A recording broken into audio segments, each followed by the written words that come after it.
So good morning and nice to meet everyone this morning. We present the DPW budget. We have various departments, and we're going to start with refuse.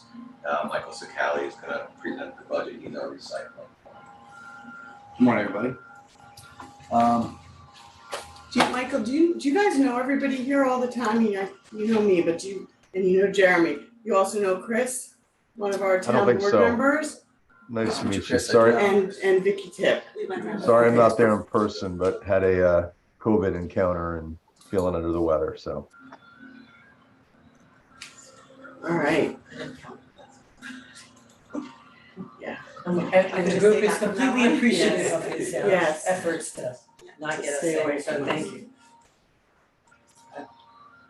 All right, we're all yours. Good morning, everybody. As we said, I'm Michael Sicali, recycling foreman. Our budget is pretty simple. It's pretty basic every year. Start on, for me, it's page 99. On PDF, it's 192. You're starting with the revenue. yes, revenue. Yeah. So this is most of our money comes from the yard waste operation we have in receiving yard waste and selling compost and mulch. Two big items are yard waste, which, as you can see right now, we are a little under budget, but that is normal because we had to start receiving leaves, and that's where the bulk of our revenue comes from. So I don't see any reason we would not hit our mark for this year, and I would think we make the same for next year. We have been downsizing the program the last couple of years to preserve our horizontal briner. We've been limiting it to just Newcastle residents only for their contractors. So it's been residents been happy that we take their contractors stuff. Next big ticket item is probably compost and mulch, which is line item 81, 60, 26, 60. And that's our compost and mulch sales. We had a great year this year. There's really no rhyme or reason to it. I can't explain it. It's just one of those things. Like what we thought the last couple of years we were great because of all the COVID, because everyone was home, and those numbers were good. But this year, we had a great number, and I don't know why. I wish there was a better reason for it. I guess people are still, focused on keeping the trend going of keeping their houses up. I guess everyone's not back to work, and so it was a good year for us. I can't predict that we're gonna have the same next year, just because it is. If you look in the last couple of years, it has kind of been down, but it's good news that we're doubled our budget. And we're always conservative with our projections because we want to make sure we meet them next season, rather than fall short. Smart. Because it is an unpredictable thing. People sometimes the weather is weather dependent. It's a rainy March and April. People don't think about it. It's just one of those things. All right, so I think that's good as far as revenue. Anyone have any questions on that? Yeah, so let me just touch base because Mike covered the stuff that he's got intimate knowledge of in all the day-to-day operations. The largest component of the refuse and recycling are the property taxes. And this is where we ran into last year the contract that was up significantly, close to $1 million or so far. And we had to kind of figure out how to fit those $1 million in under the tax cap. And the way that we did that was kind of a 3-year approach of raising the property taxes and also applying fund balance. So, last year was the first year that we raised, if you're on page 192, if you look at the 2021 actual to the 2022 budget, we raised taxes over $400,000. If you look at the 2023 admin stage versus the 2022 budget, you're going to find that we've raised it a little over $400,000 once again, and that equates to about $76 per parcel. The other component of the revenue that I talked about was the fund balance. If you flip over to page 193, you'll see that in 2022 we appropriated $876,000 of fund balance. In 2023, it's $479,000. So we cut that almost in half. And you'll see that further reduced next year. There will be one more bump for residents, and then we'll kind of clear those hurdles as far as the tax cap goes and we'll be able to allocate those monies across other funds.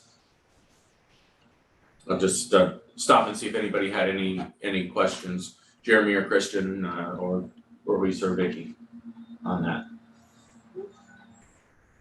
Nope.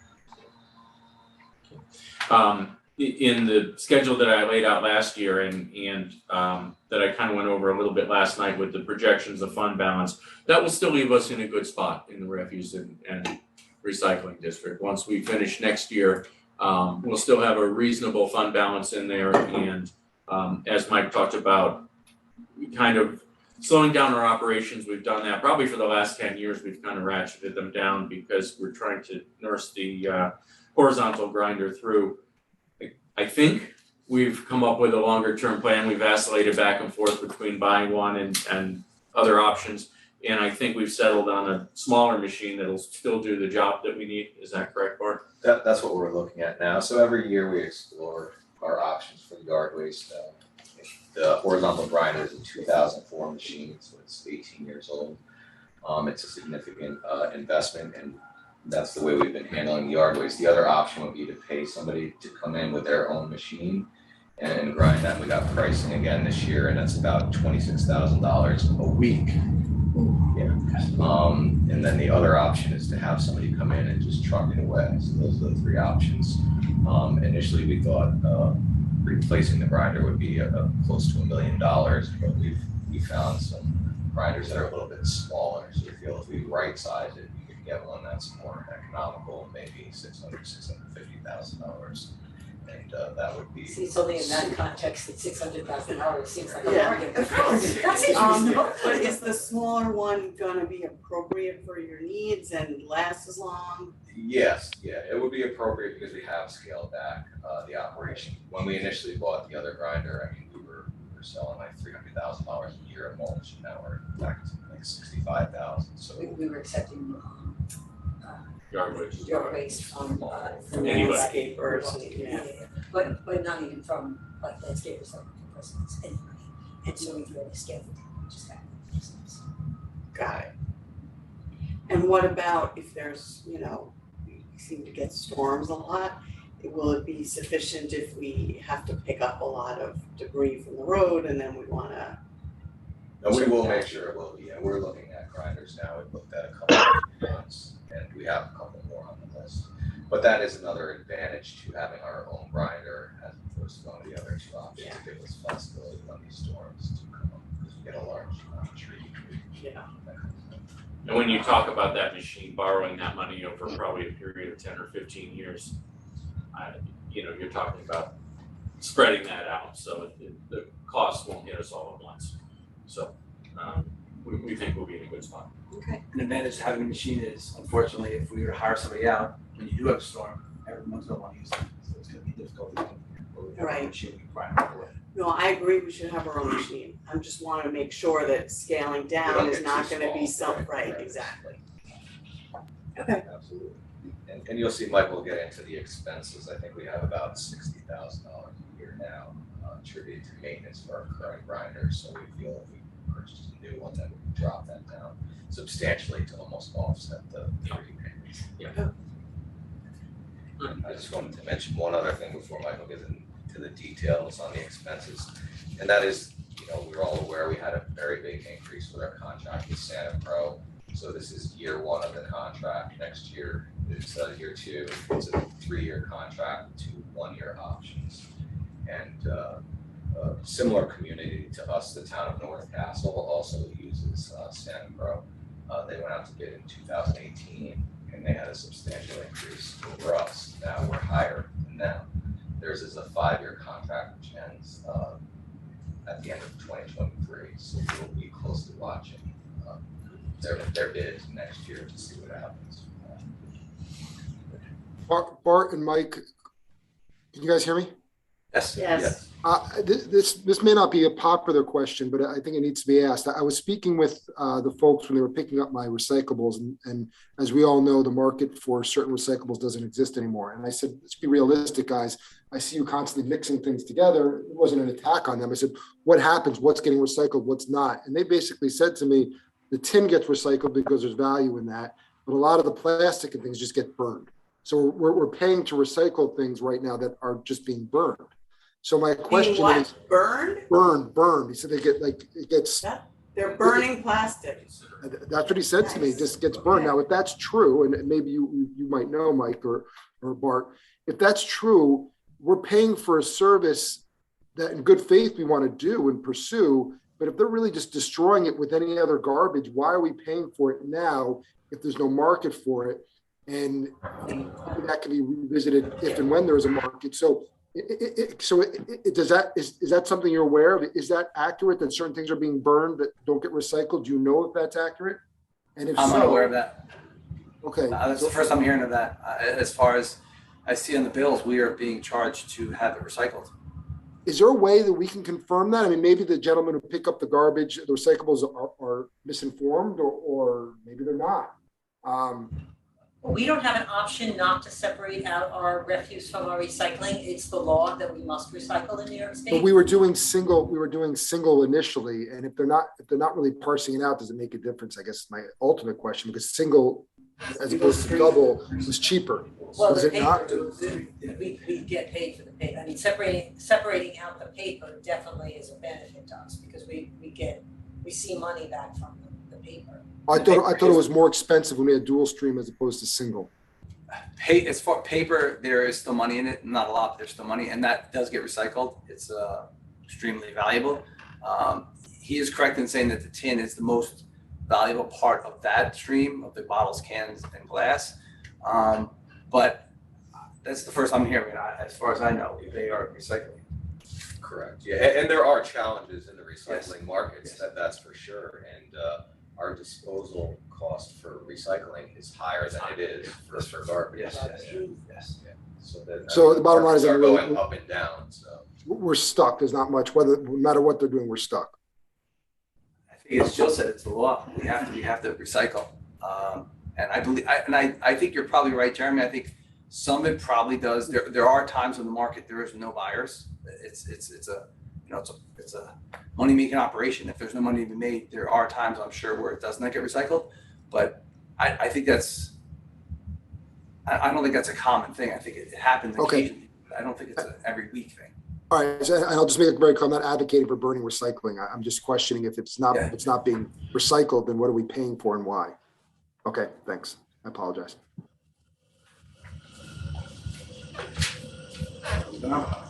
Okay, on to the revenue part. I'm sorry, the expenses. Thank you, Bob. Most of the first couple items are very basic. Leaf bags, we're probably gonna buy some. I don't think we'll meet our number, the $14,000 number this year. We're about to buy some. Just trying to gauge how many I need this year. It's really close. This is kind of the season. I need to hold on more than I usually do, so I should be buying some. I don't think I'll hit the $14,000 number. Probably half that, I would think would be a good number.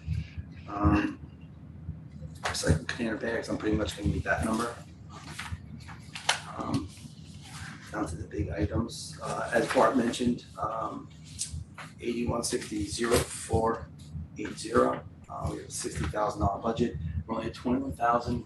We do have a lot of grind to do. That's the money we use to repair the machine. We do still have a lot of grind to do for the next couple of months. So I don't see us hitting that number, but I would imagine we're going to run into some problems. It's just generally how it works. We still have all the leaves to grind, so we'll be grinding for the rest of the year. I would imagine that number goes up, and unfortunately, I can't give you a number on that because it's kind of it's an unknown number. If something breaks or not. As far as our contractual services, I believe we'll hit that number. That's generally a pretty standard number. When we book that, that's pretty easy to predict. Same with the transfer site charges. I mean, the numbers fluctuate month to month, but they're generally, we always end up in the same place generally every year. So I feel pretty comfortable with hitting that number. Senior citizen charges, that went up greatly just because our charges for Sanpo went up. But again, I think we're in a comfortable position right there. We budget pretty conservatively. Could you just touch on what that is? What that is we offer our seniors a 75% discount to have their garbage collected by the garage, as opposed to the curbside's about to walk down. So unfortunately, Sanpo raised their prices, so to raise our prices. Seniors, I think it's 75 or older to receive that services or have special needs they can't get delivered. It's a nice thing that we offer the residents. Mike, can you just jump up a little bit? I know it's not a big dollar value, but for refrigerator disposal, didn't we talk about that in the Yes, budget meetings? in the past, we have, we were not being charged for when the contractor collects our refrigerators, air conditioners, dehumidifiers, was not charging us. Unfortunately, they recently started charging us. What they were getting for metal has come down and the truck prices have gone up.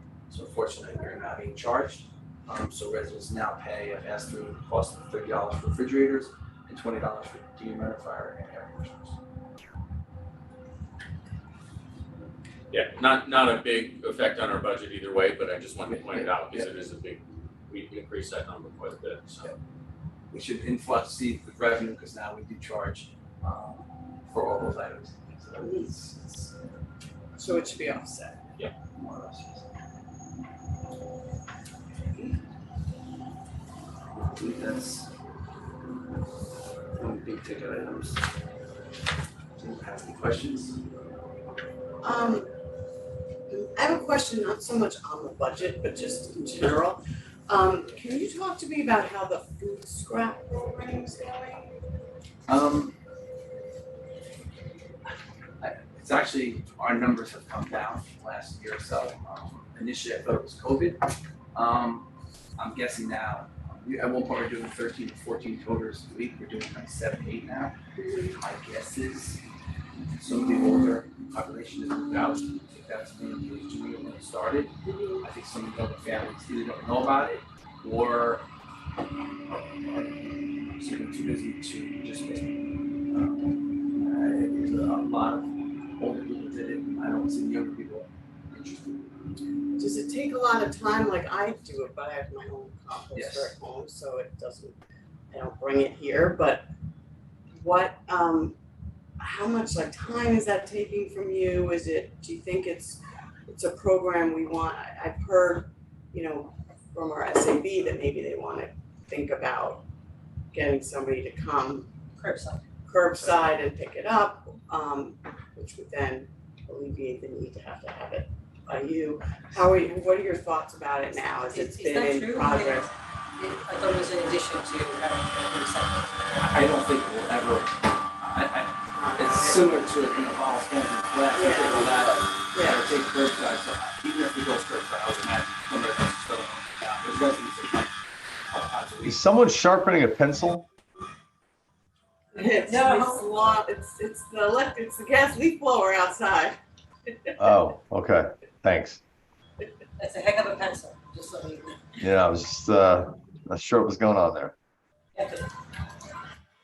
Thought maybe you guys were demonstrating some new techniques there. This is the York County. I think if you're 7 years old, you have more time, if you're 35 and you have 2 kids, you don't get time to separate your food products. And that's our numbers after. Right before COVID, we were like 14 voters, right now we're like 7. It was down to 2 or 3 with COVID, and then kind of slowly with other people, didn't want to start touching. I understand for a couple of years, and they've gotten better, but we've kind of topped off like 7 or 8 a week. Got it. Thanks. Anyone else have any questions? Alright.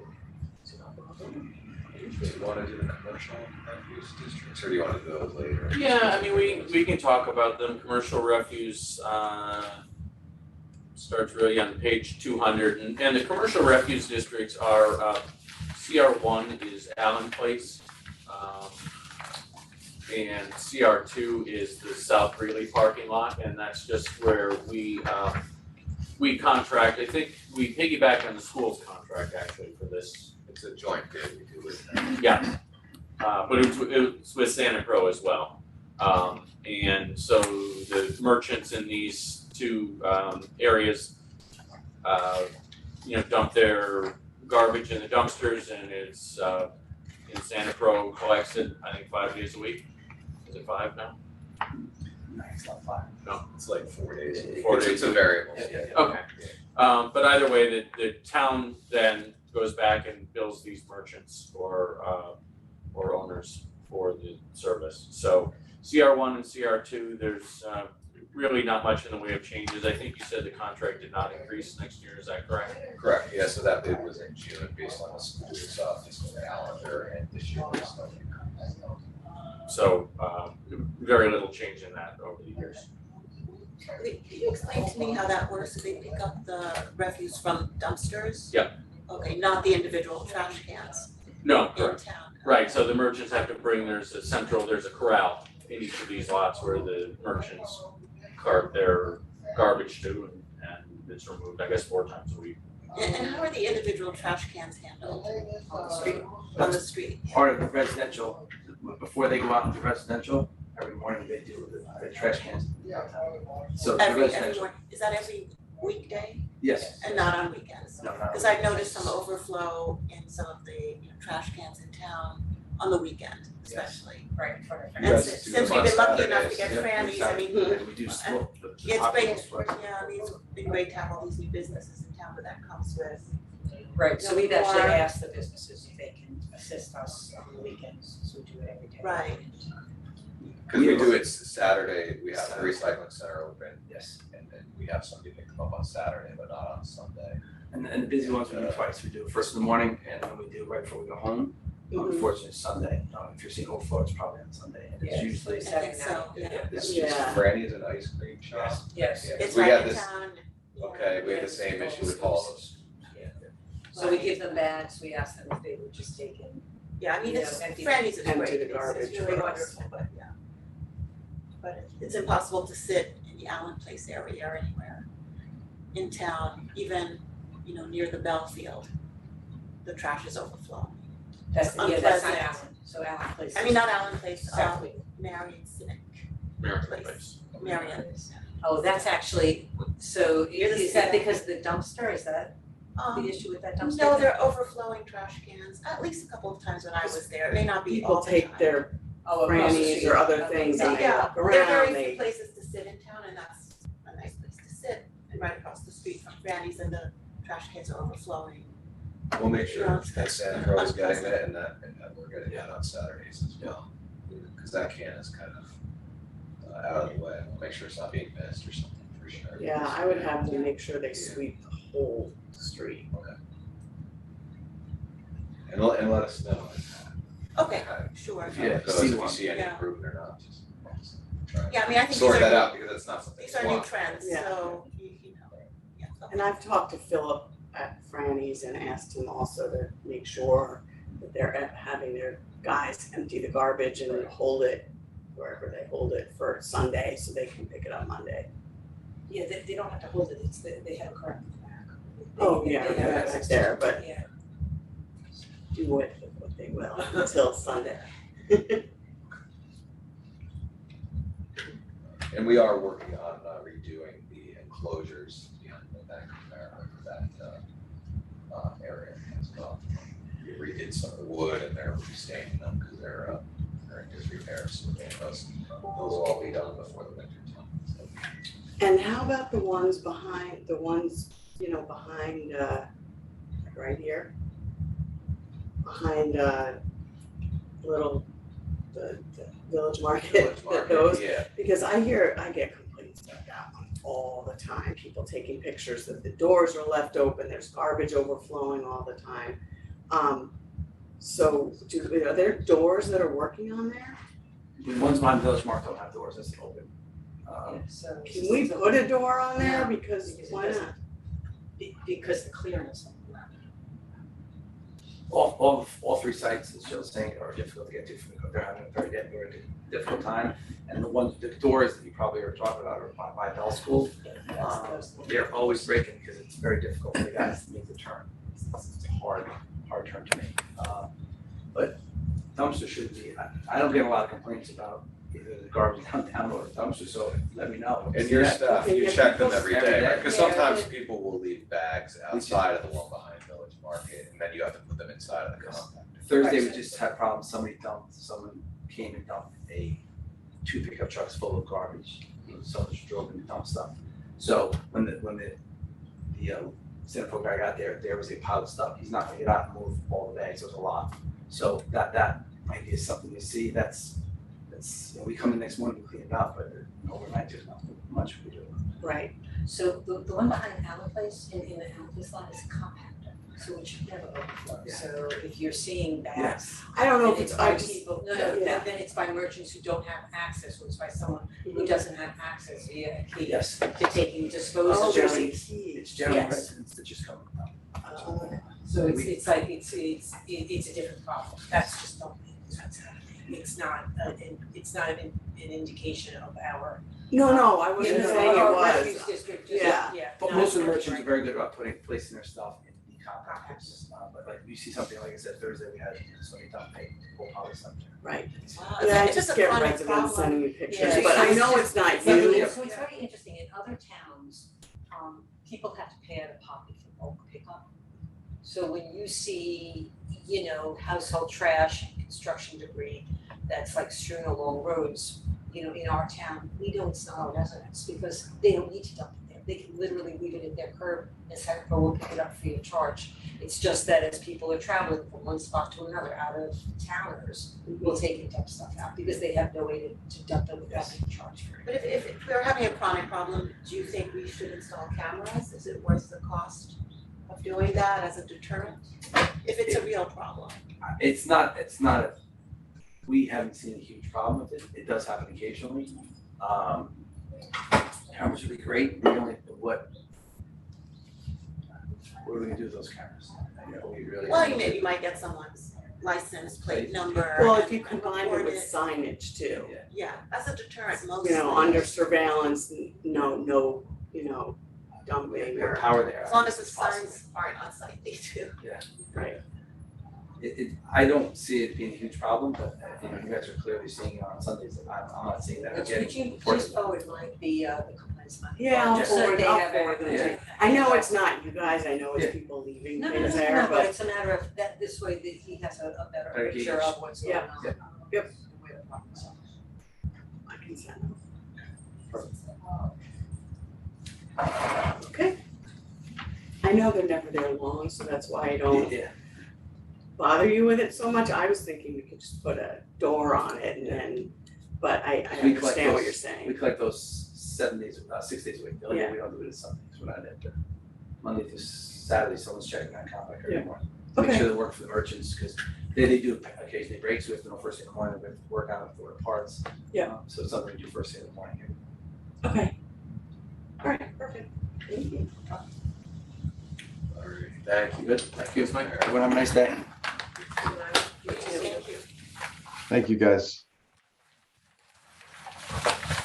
Where do you wanna go next, Mark? Go to Public Works Administration. Thank you. 107 it begins with the org chart. Thanks, Mike. I'm sorry, which one are we doing? Public Works Administration.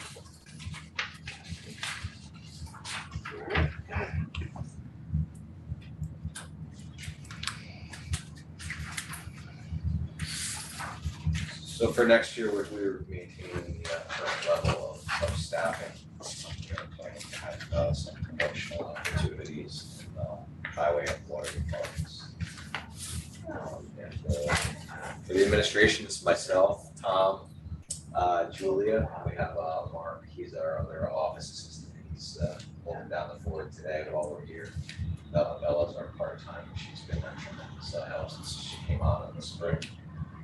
So everything here, we're not really proposing any changes, this is pretty consistent from 2022 into 2023. Can we thank you guys? I know you're getting a lot of phone calls and emails from residents about paving and things like that, so thank you in advance for, I know everyone wants their roads paved right away. And Yes, thank you for answering those calls. absolutely, and I think we're making progress in that sort of understand the requests and valid concerns. The one thing I just would point out, the last item, GIS maintenance, that's for expense work program we started this summer. It's called iWork. That's a software service that we use to track all of our work orders, our service requests, and we're also using that for cash basis inspections, fire Are you hydrant happy with it? inspections as well. So far, yeah, it's not fully implemented yet. We're still in the process of that. That seems to be really helpful for us.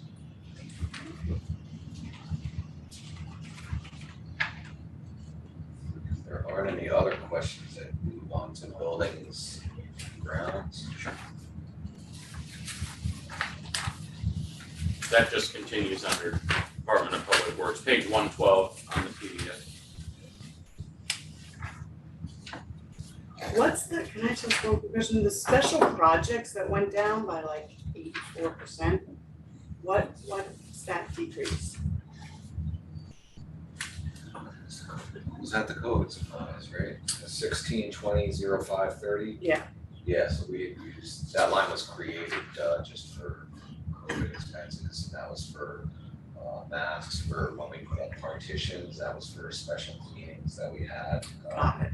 And that, Yeah, if you look in 2020, there's $86,000 spent there. Majority of that we received back from FEMA. Yeah. And it's one of the reasons we wanted to keep everything classified to that particular line. Made it easier for the FEMA reimbursement, which Mike just walked out, but Mike handled all our FEMA reimbursements for us.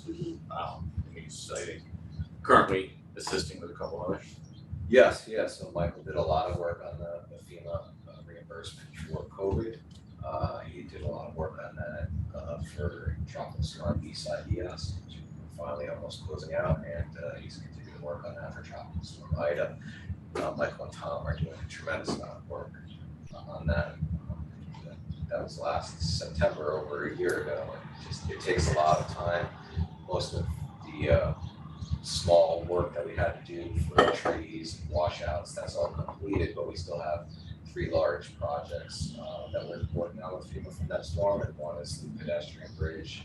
The other is Byron Lake Road. We have a culvert that needs to be replaced, and the third is Sheeter Road. There's a slope that's eroding that needs to be stabilized. Yeah, that work's invaluable because that pedestrian bridge alone is, what was it, $1.2 million or $1.5 million or something? It was, $1.5 million. yeah, it was up there. So we're looking to get 100% reimbursed for that. Or 90%. But that's, yeah, It just takes that's a forever big number for the town. people were just crushing. It's amazing how long it takes to recover. I don't think people are aware of that. If you don't have the staff and you don't have the proper bookkeeping, record keeping, in order to be able to document everything, FEMA will just not. The work these guys do. All right.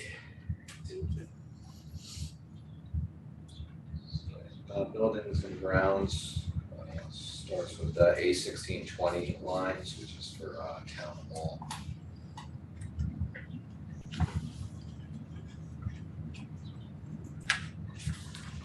So you kind of jump in the office cleaning and utilities. The office cleaning, we have a new contract starting this year. Yes, so they just started in the beginning of September. That was a new bid that we did. And I would say, so overall, our cleaning is pretty flat. So the cost went up at town hall, but at the DPW, the cost went down. So it balanced out. Yeah, there's a couple of budget lines that have office cleaning, you'll see. And I will note, this is kind of, I think, the first one where you see it in utilities, where the budget's been $70,000, and that was increased to $80,000. You'll see increases on the utilities throughout, which we haven't had to do in several years. But unfortunately, with the cost of electricity and oil and natural gas, these are had to be increased.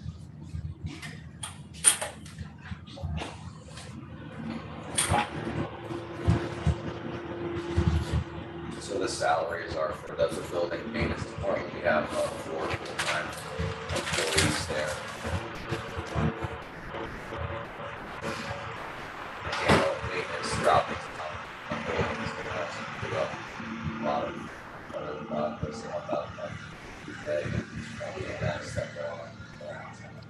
Yeah, and then that's Walter and Chip and Dan and Dave. And they also have Dan as our licensed electrician, which is valuable for us, the service that he provides.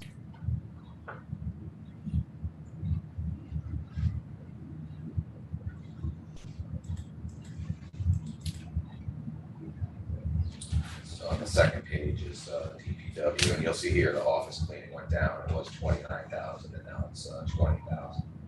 So that's the offset for town hall.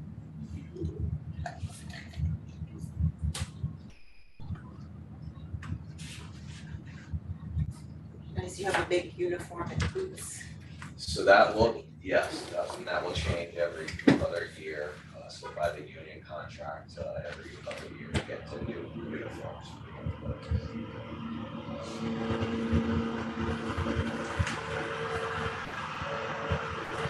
Bart, what's the total staff now? For the department? building maintenance department, Just for overall DPW. overall DPW. For overall DPW, we have about 35 people. So we have 14 people in highway. We have 7 people in water. We have 4 in building maintenance. We have 3 at recycling. And we have 4 full-time and 1 part-time in administration. Got it. And just to point out, that whole org chart for the Department of Public Works is page 107. It's pretty detailed org chart of the entire public Perfect. works. That's right. Yeah, and then we also have the 2 major contracts we oversee. One is with Santa Pro, and the other is with Veolia for the water treatment plant. Yep. Thank you. You're welcome. Are there any other questions on those? Nope. If not, if we could move to the highway next. I have to say, you've done a good job, as has everyone, trying to keep things as flat as possible in a difficult year, so we Yes. appreciate it. Absolutely. Highway starts on page 153 of the PDF.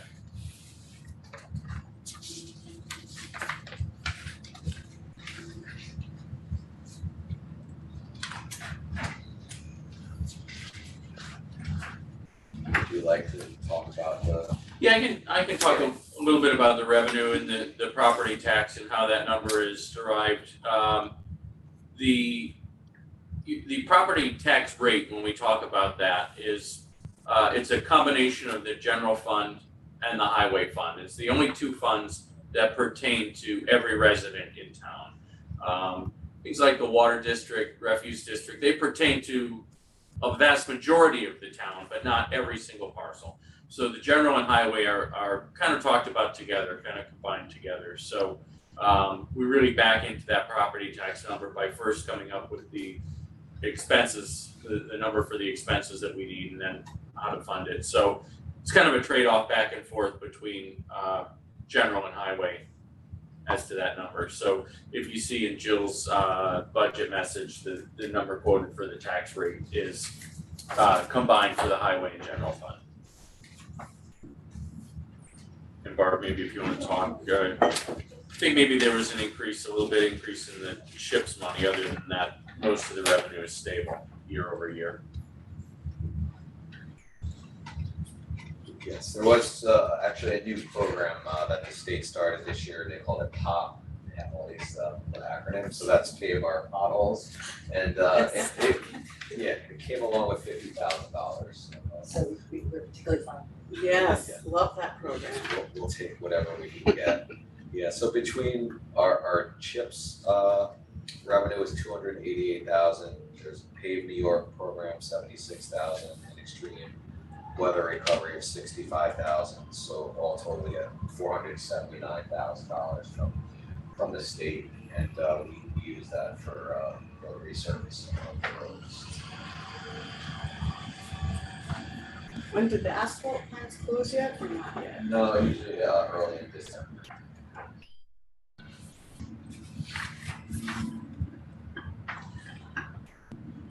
And Bart, we didn't budget that full amount though for the state aid shifts. We did not know, so we get into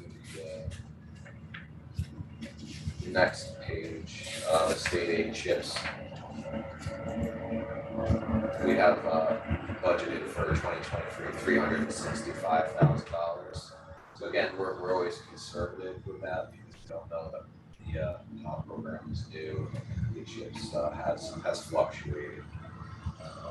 And that's been a good strategy for us. What we found is we typically find that number out, I think, in around May or so before we go out to pave. So when we find out that we've got more revenue than we anticipated, we then pave up to that amount. So Bart's right in budgeting conservatively. You never know with the state budget if one of these programs gets pulled, and then we had assumed that as revenue, and then we've got to cut back our paving projections. So it's a little better to go into it expecting a number and then being able to do a little bit more than we had done.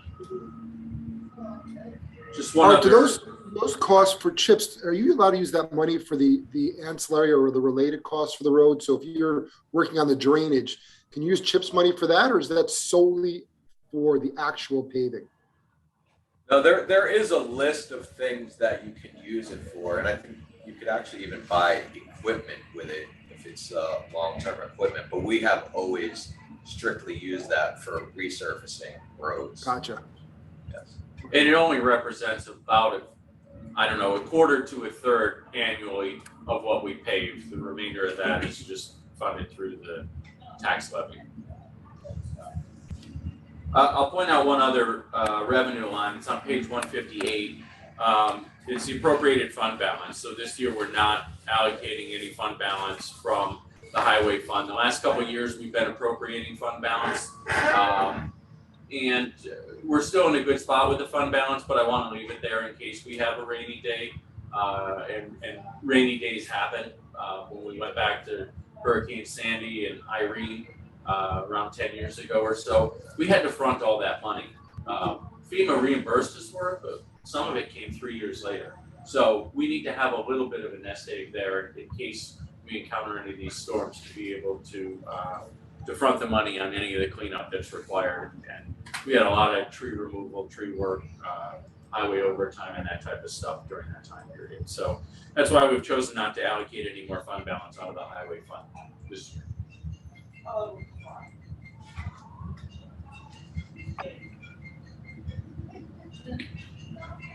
And with that said, the next page starts the expenses for the highway.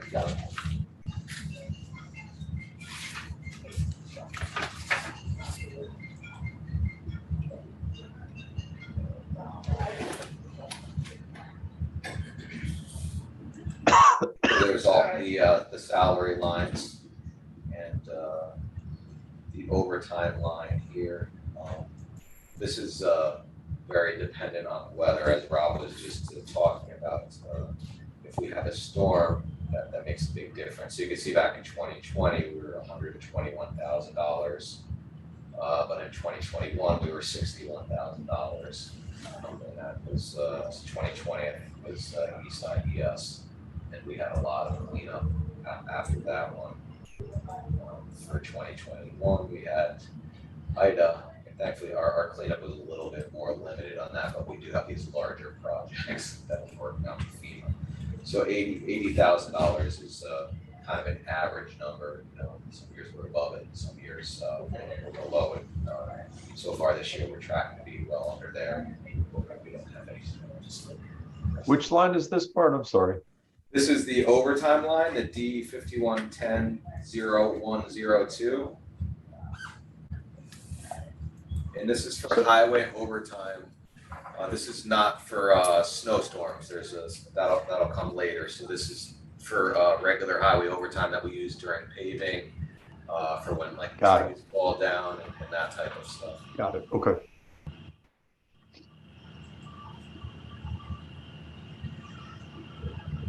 So departmental equipment is flat at $15,000. We use that each year just for buy chainsaws and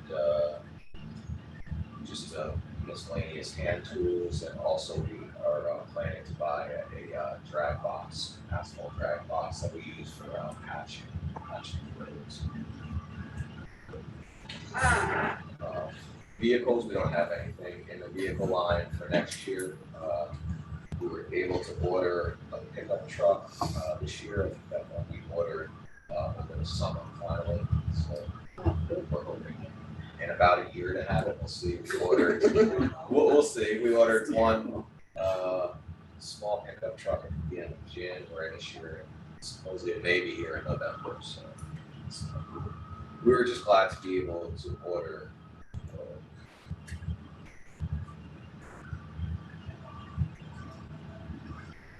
When we get down to road paving, we did request an additional $100,000 for next year. And that's to try to keep up with the level of paving that we have been doing. The cost to pave went up substantially this year. We paved about $131, $132 per ton, whereas the previous year was around $115 a ton, I think. So, yes, 90 something, not that long ago. So this increase would allow you to do more paving even with the increased costs? No, it would not. It would staying at the same level of paving. Correct. Yeah. Maybe we'll get lucky and prices go back down. We hope so. So, I mean, that's most of the input of that is basically oil, right? Right. Yep. Mm-hmm. Not likely. And remind me if you don't mind, the cycle again is we try to get to the listed roads, Jill, every 5 years?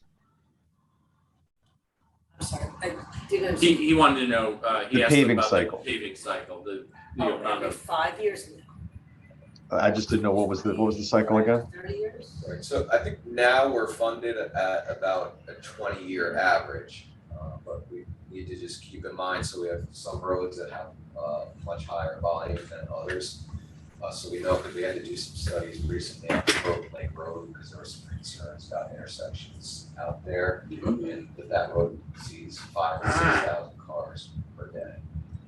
But we have other roads that maybe see less than 100 cars per day. So some roads may be repaved every 15 years, and some may be every 30 years. Could be every 30 for some roads, so 20 Right. is the average. That's where we're Okay. funded at now. Thanks. And if you were, it's gonna be a loaded question, but if you had the funds to increase that paving budget, other than saying fully funded every year, what would you want to see or helpful to increase?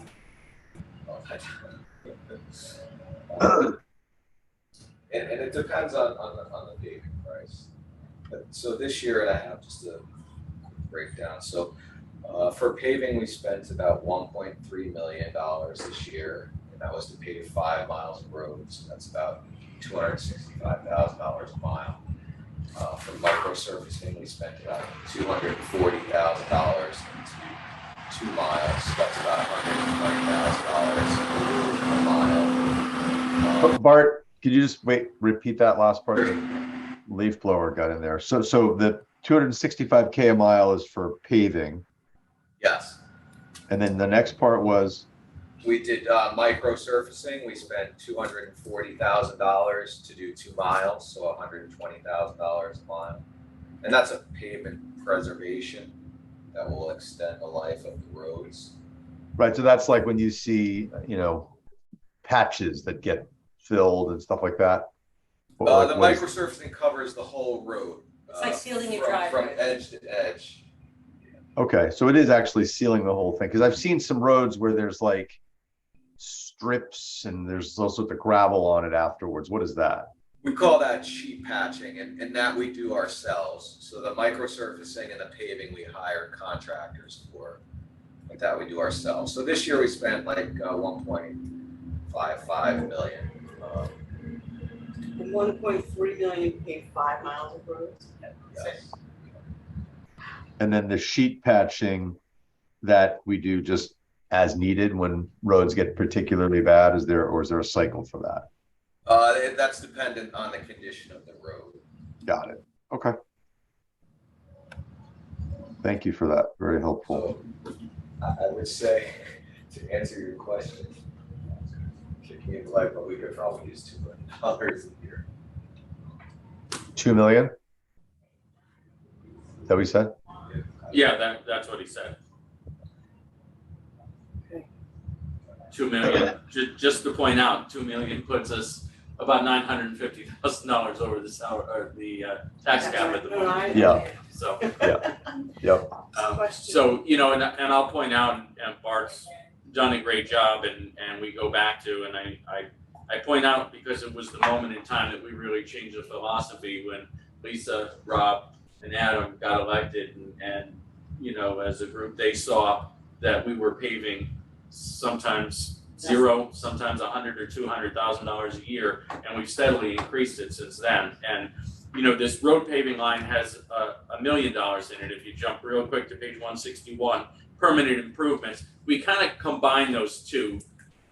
It's just kind of, I guess, semantics where we charge parts of the paving process. Sometimes it all goes to one line, or sometimes if we do reclamation, we charge some of it here. But that's what we take as a total road paving budget. So it's, you know, now it's up to 1.365. So when you consider that we had been paving, you know, 100,000, 200,000, 400,000 at most back then, and we're up to, you know, 1.365. It's been a nice climb. We've added another 100,000 this year. Unfortunately, it's going to just allow us to tread water. We're not going to gain any ground. But and one other thing I would like to point out as well is we've just been doing mostly pavement overlays. So we're adding 2 inches of asphalt over what's there. So this year on Ridgeview Terrace, which is one of the roads in the village that has concrete curbs, and you can't just keep putting layer upon layer, because then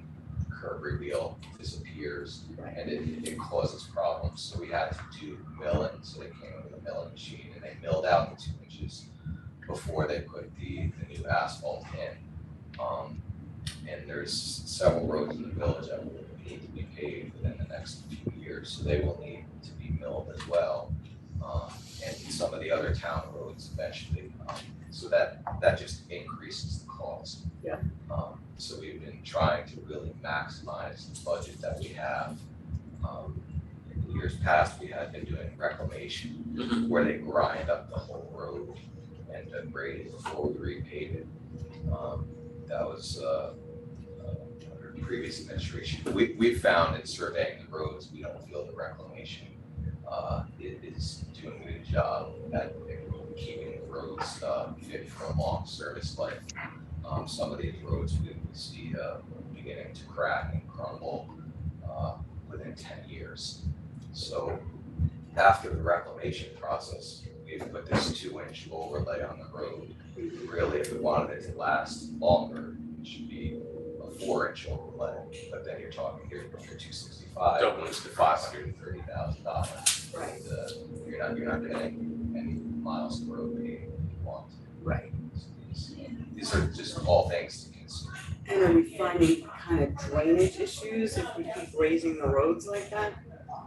Not on the ones we've done so far, but you will eventually. They'll need to be built eventually. Yeah. You can't just keep putting road on top of road.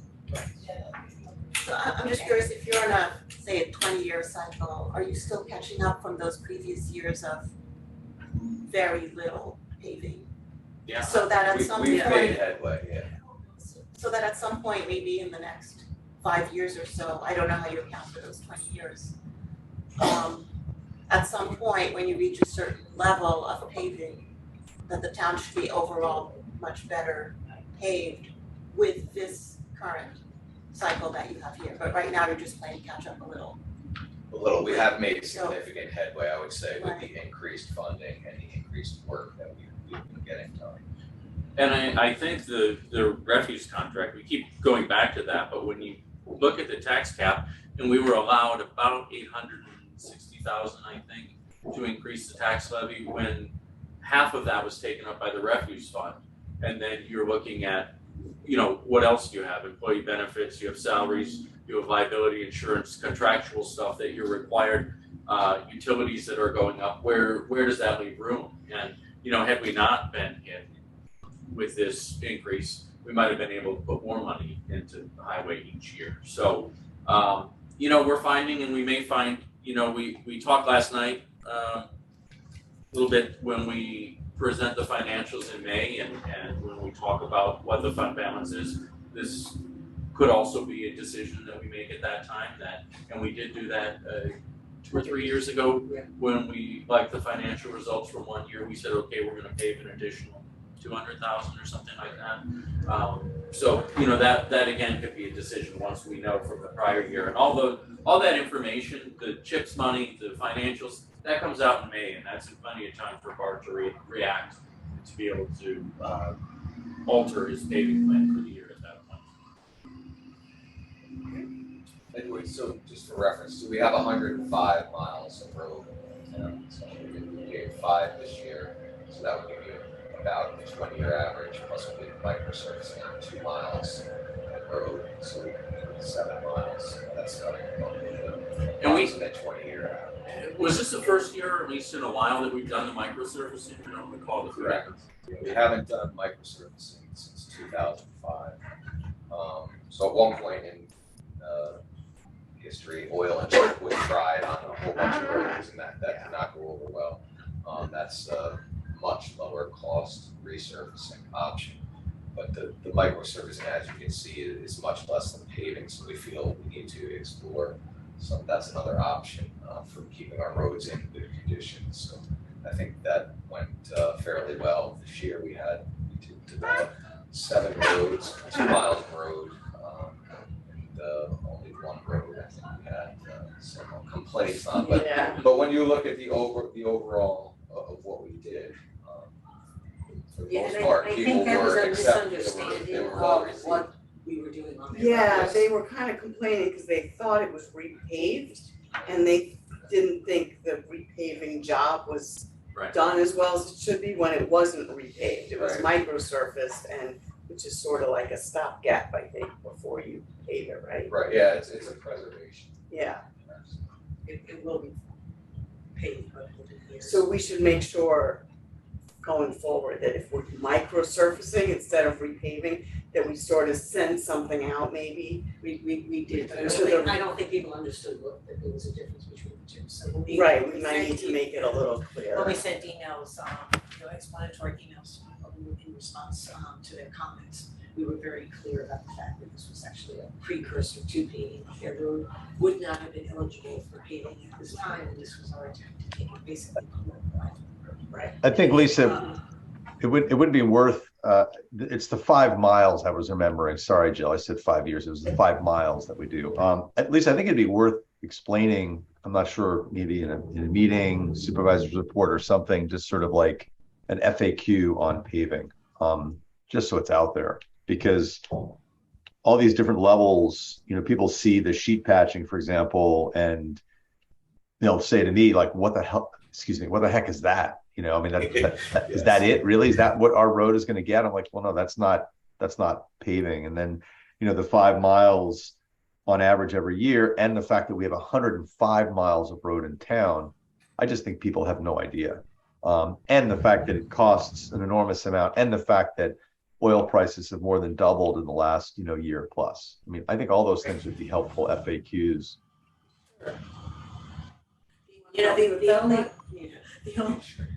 The only danger in putting out the 20 years as an average is that, there are definitely cul-de-sacs that it's gonna be 30 years. No, we're not. Yeah, no, I'm not saying. I'm not saying we say 20-year average. I'm just saying we say there are 105 miles of road. It costs X to do each mile. Oil prices have, more than doubled.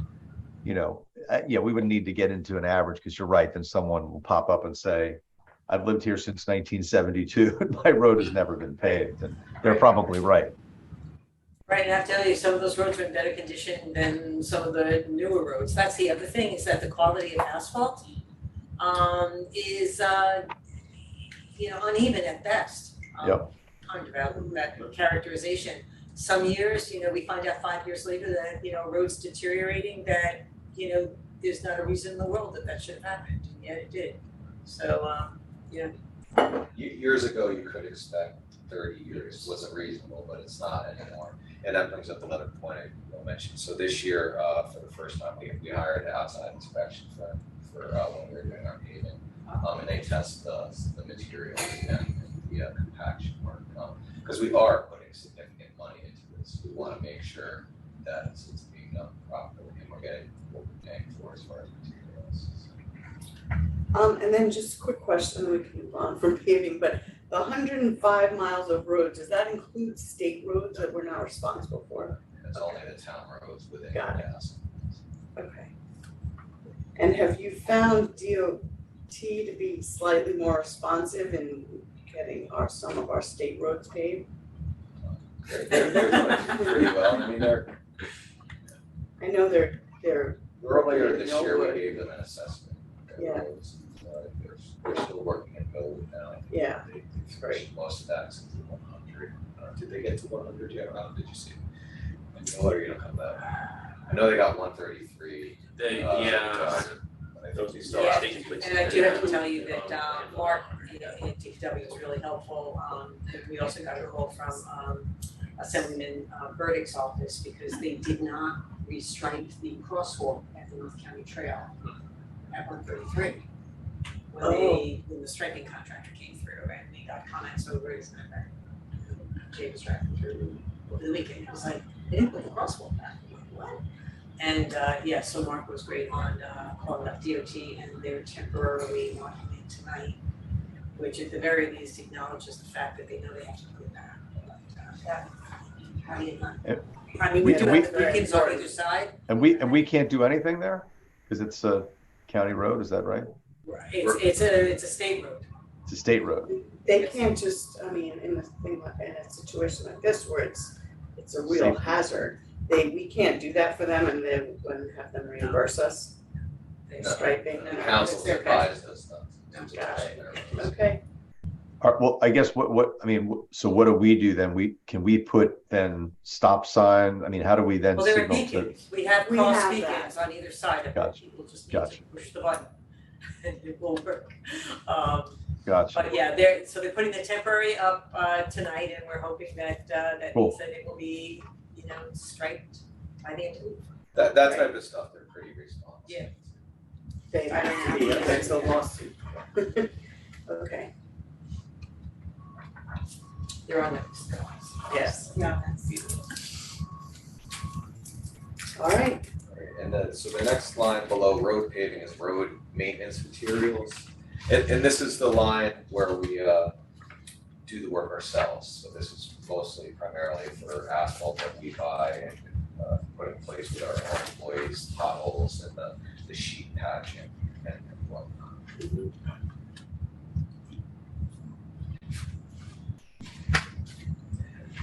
So the drainage, you will see that's a 25% increase, and that's just the cost for the materials. It's HDPE pipe, which is a plastic resin material, and just with inflation, the cost of supplies for that has increased significantly.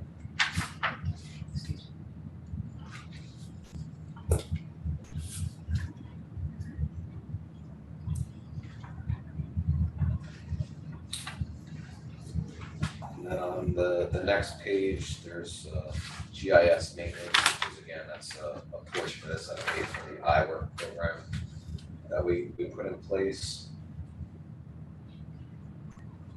Yeah.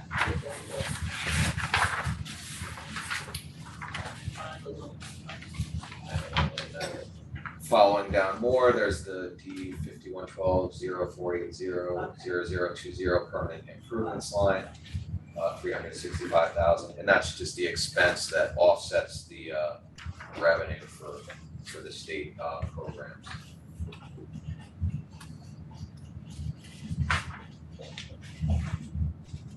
And on the next page begins the D 5130 lines, and that's for our central garage where all of the town fleet equipment is repaired and maintained. And the salaries here are for 3 full-time mechanics.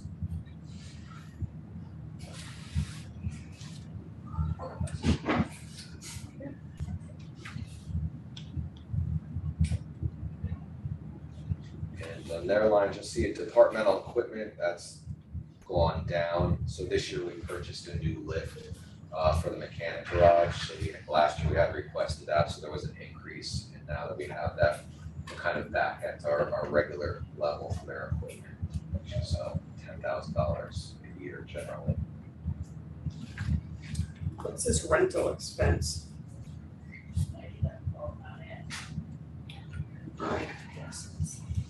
$51.30. That's very good, thank you.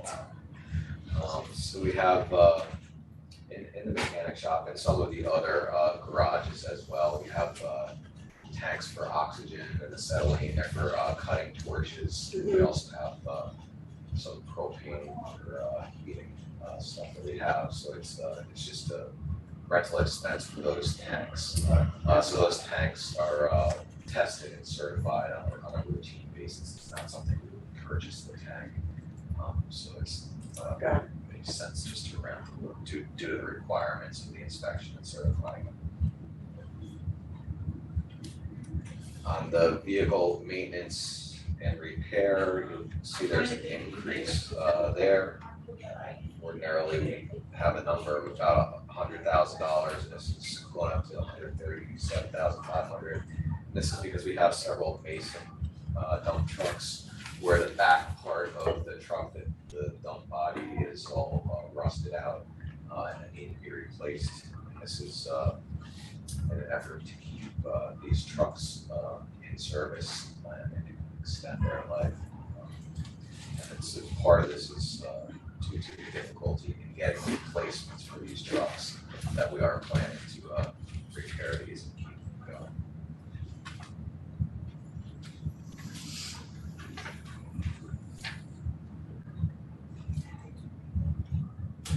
The next page is some of their materials. Oil, grease, and lubricants is up 20%, and that's their petroleum products, so there's been increases there.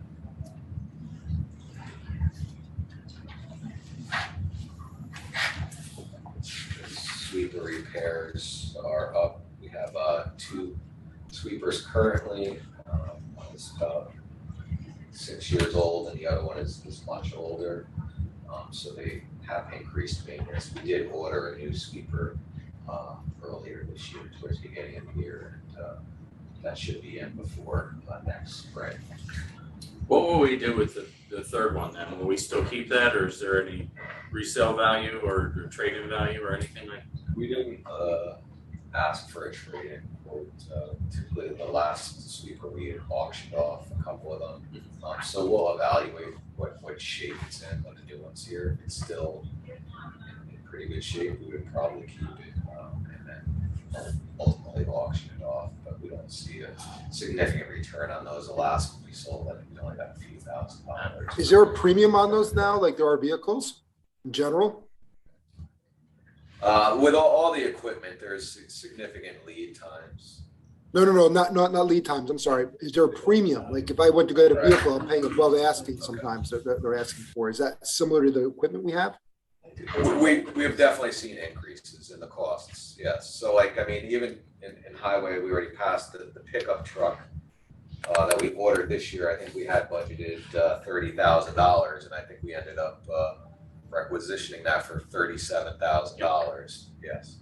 So, But are we also getting that benefit when we're auctioning our property? In other words, when we declare it surplus. right, yeah, but those prices, we're not seeing significant increases on those. Oh, no? Those are, I would say, flat, yeah. And we haven't auctioned that much stuff this year. We're keeping up with that, so usually it's only a few items a year. And do we need additional equipment or significant expenses for like the new DEC requirements we're anticipating with sweeping all the catch basins and? We put in through a new backlog, we're waiting to hear on our comments on our denial. Yeah. So, but is that something that we need to think about for the budget? We do, and that's in the capital Yeah. budget as a possible project, and that's a back truck, I think it's about $600,000. Yeah, I mean, that we're hoping to get some grant money for it. Apparently the news wasn't great, but we're going back. We asked for some time to review the application. But I think street sweeping was a requirement of the new MS4, right? Oh, Increase yeah. street sweeping. Increased. Yeah. So the new street sweeper is definitely needed for that. Yeah.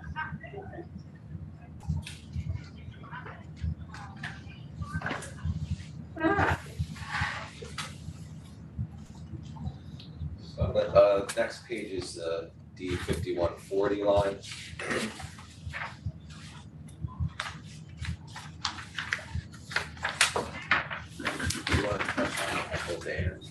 Which page in the PDF is that? 164. Thanks. Yeah, I can touch, Bart just asked me to touch on the Upper Minkle Dam inspections, and you see it's budgeted $55,000. That's because of the increased monitoring we've been required until we actually decommission the dam. So that amount will go away once the dam has been decommissioned, but we've had to increase that amount, and that was per Bob Cioli. He communicates and organizes that. I think, Bart, correct? Yes. So yeah, that's the amount that we need to put in there. And there's a smaller amount for the duck pond dam inspection, as that's not been identified as a hazard, correct? Right, yeah, that was. So that I think we do in-house.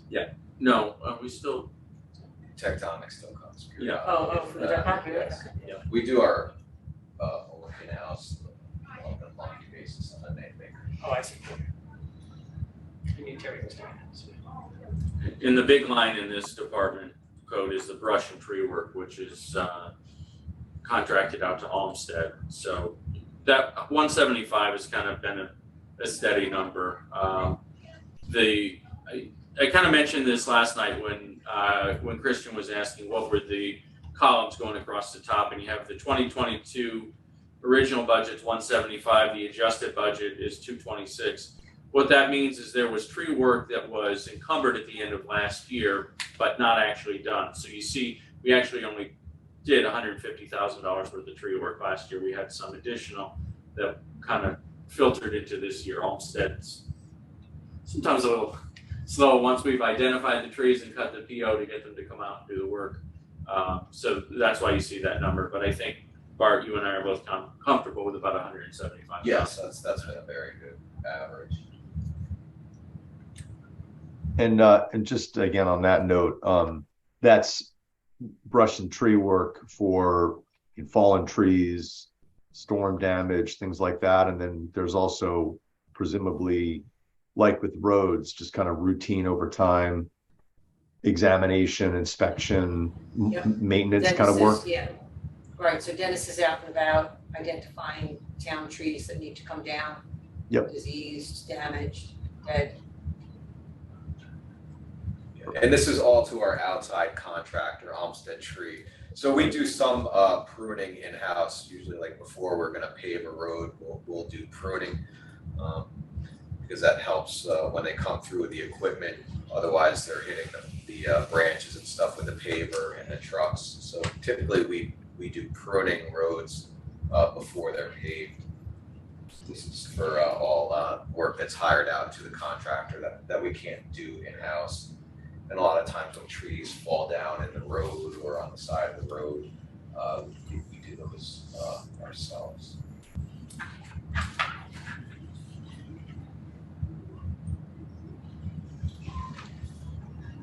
You can see the uniform boots, there's an increase there, and that's again because every other year requiring to get a new uniform boots.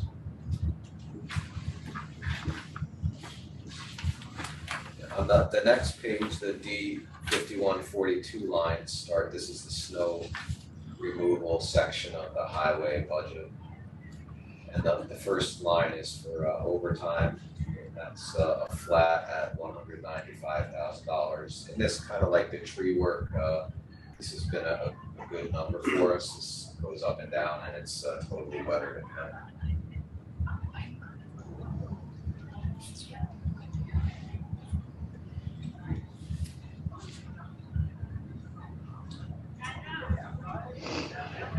So the same for the salt, $295,000 has been a pretty good number, and it's weather dependent, but I will say, so that we get our salt off of the state contract, and there was a 10%, about 10% increase in the price for salt for this year.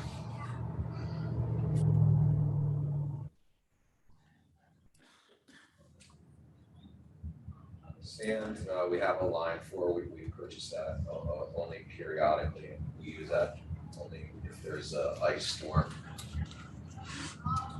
So liquid de-icing, we've been doing more of that, and that helps to minimize the amount of salt that we need to use. That's where you pre-treat the road, right, Mark? Yes. And we also have additives that we add to the salt that will help it be more effective in lower temperatures. Yes.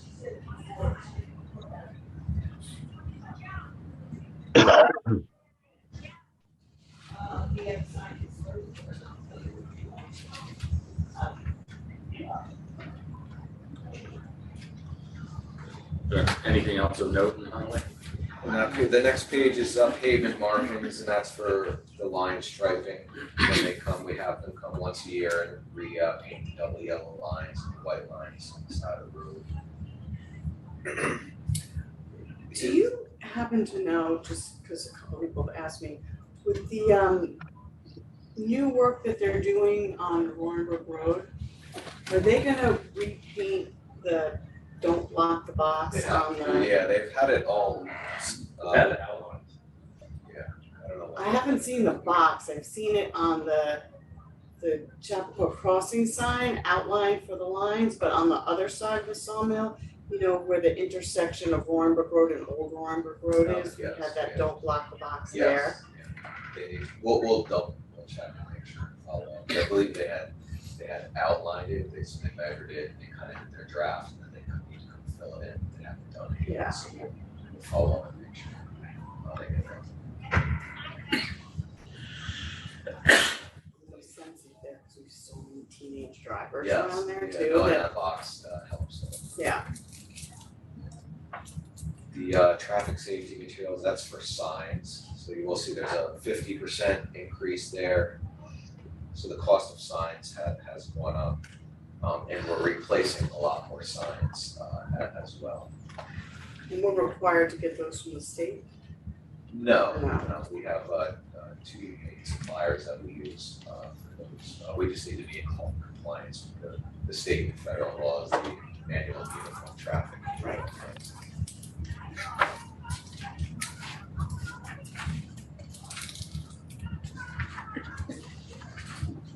Kind of completes the highway budget.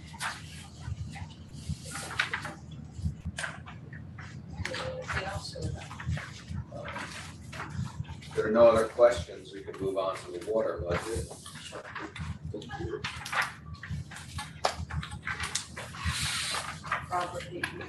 Page one, probably start at 175 for the water budget.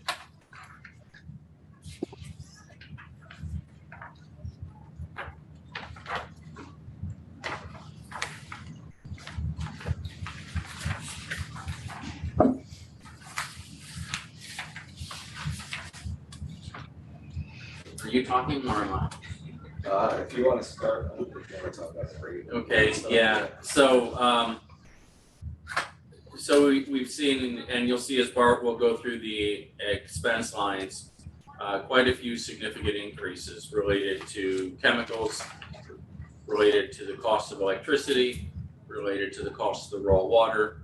All of these things have increased significantly, as well as in 2023, our expected need for at least the majority of the year to be renting the generator for the water treatment plant.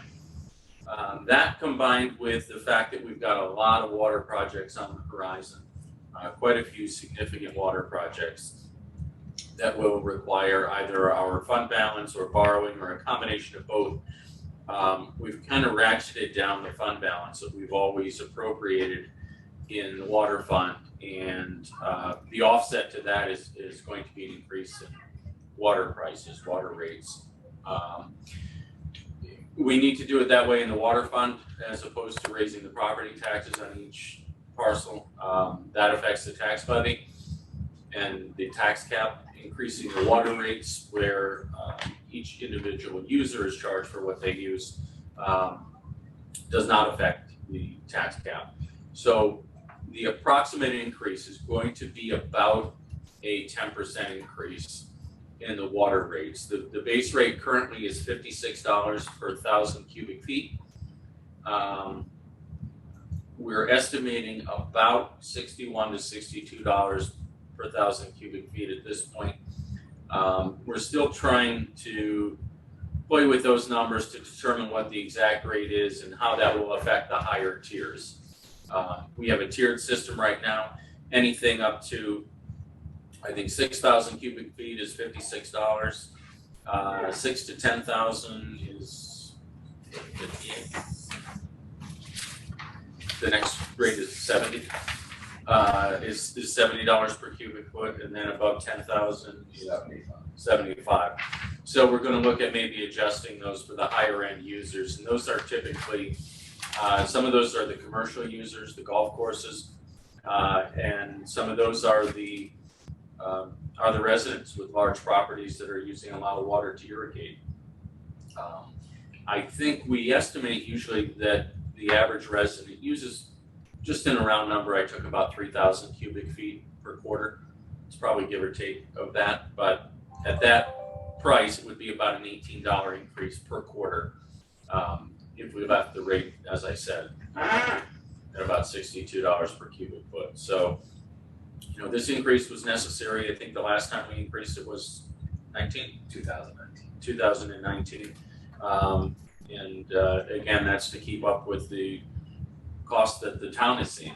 And we're unfortunately not able to subsidize that from the fund balance or the rainy day fund as we've done for the past several years, looking at what's coming down. Jill, the memo was really great on this. I guess one question I had from the memo, you mentioned some of the specific items that need to be undertaken, projects. You mentioned the water main under the railroad tracks by Lower King. How does that work with MTA and obviously that's like right in the center of town. I'm just curious about that and what's entailed. So we've been playing with locations. We've been talking about this, replacing this water main since we were contemplating doing the downtown infrastructure work because it's the same vintage as the pipes that were replaced down here. At that time, Conifer was still under construction and we were hoping that we would be able to time the project in such a way that it would correspond with the Conifer construction. Fast forward, that didn't happen, and so Bart has been exploring the possibility of perhaps moving that crossing further south. We've been working with an engineer trying to get some pricing on it, and we have an RFP out currently for consulting engineering services for the project to replace the water main crossing that is just south of the train station. It's literally like just a little bit south of the platform. We have a water main break there, February 2021. right. Yeah. We have been trying to get Metro North's attention because if heaven forbid that thing actually does break, it will disrupt train service, and we will have to do it on an emergency basis, which nobody wants to see.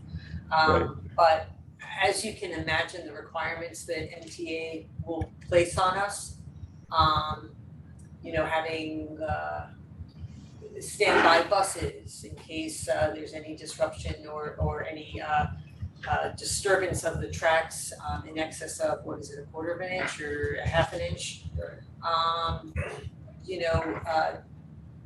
the price tag is stunning on that. What are we up to? 8 million? I guess Bob's spoken, so it's, Yeah. we'll see when we get the RFP back. It's due back the end of October, but I mean, Metro North, they have substantial requirements. And one thing they require, you'll see as it moves forward, is a force account with them. So they'll go through and look at the project and identify what they think their costs are gonna be, and then they will ask the town to put that money up front before the project starts. Okay. So, Yeah, I mean, yeah. Can't even It's- imagine the havoc that would cause if there were an issue. So that's Right. You know, we had done some soil analysis years ago to find out that, you know, there's a mixture of soils that run under the track that make the project even more expensive. There were test borings that were done, and there's a combination of sand and rock and everything that could make it more complicated is there.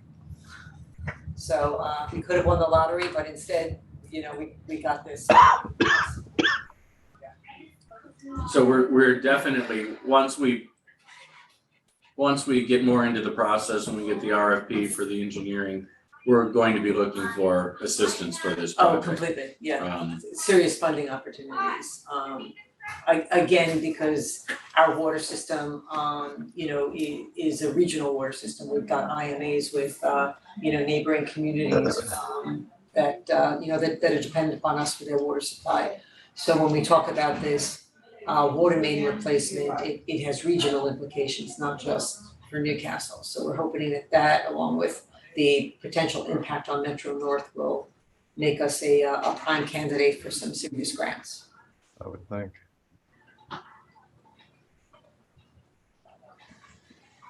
That's a biggie though. So that's about what I had to say on the revenue side part. I don't know if you want to highlight anything else or there's any other numbers that you know, that affects the two lines, which are general metered sales, 8310-2140 and 8310-2140-0091, the water sales other. The majority of the other lines in between, the IBM Yorktown, Mount Pleasant, those are all contractual obligations. The price is fixed in those agreements, so that won't vary with the increase in these prices. Yeah, I mean, the only other thing I'd point out is that, so the water sales, how much water we sell is also, this is weather dependent due to the irrigation. So we take our best guess at what our volume will be. It's generally pretty consistent. Sometimes we do have an off year. I looked back, so for the past 5 years, we had an off year in 2021. It was 915 million gallons that we sold, but generally we're around 1.1 billion or thereabouts. So And coming up with the rate, I took about a 5-year average of the consumption that didn't include the Mount Pleasant and the Pleasantville stuff, and just basically the residential and the other commercial stuff with the town. And I took a 5-year average, and it was pretty close. The rate was pretty close to what I came up with, so.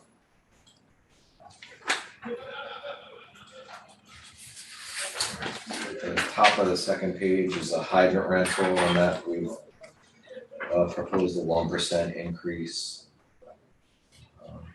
Sale of taps, that's for new water connections, and primarily we're expecting those at the East Village development with Toll Brothers. Occasionally there's a new single family home that's built somewhere, but primarily these are for the East Village. Cross connection control is so that's for new homes or homes where they're adding a pool or irrigation and they need a backflow prevention device. We charge a fee to look at those plans and approve them. You will see, I have bumped the interest earnings up through all 4 of the funds that have significant fund balances. that are sitting in the bank earning interest. We all know what's happening with interest rates right now, so we had a couple of years of almost negligible interest for the town, unfortunately off of, millions and millions of dollars sitting in the bank, and we didn't earn much. Now we're starting to earn money again off of that, so we have adjusted those across all the funds.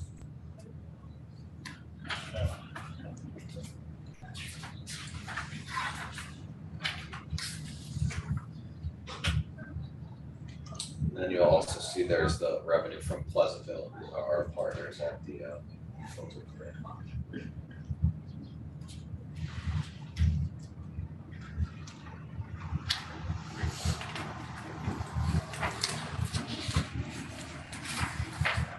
Some questions on the revenue, we can get into the expenses for water.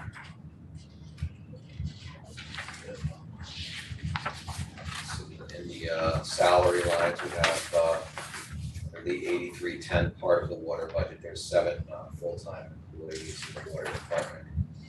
We do get seasonal part-time help in the summer that help paint the fire hydrants and 2 other tasks.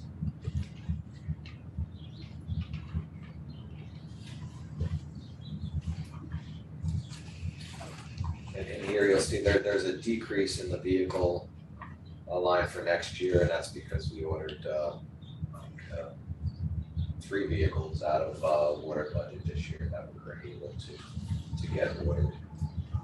We're hoping to see a couple of those too. Yeah. We're not letting people know, so we'll just keep our fingers crossed. The rest of that page is flat in the lines.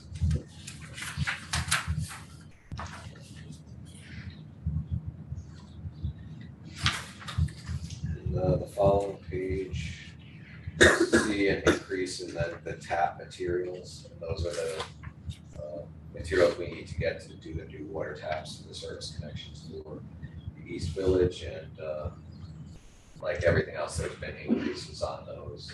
We can buy a copper water pipe and fittings, and there's been increases on that stuff. There's also been significant lead time, so there's 2 components. There's a corporation valve and a curve valve, and we had to order those like way ahead of time to try to not slow anything down at their development. But are we reimbursed for that, correct? Correct, yes.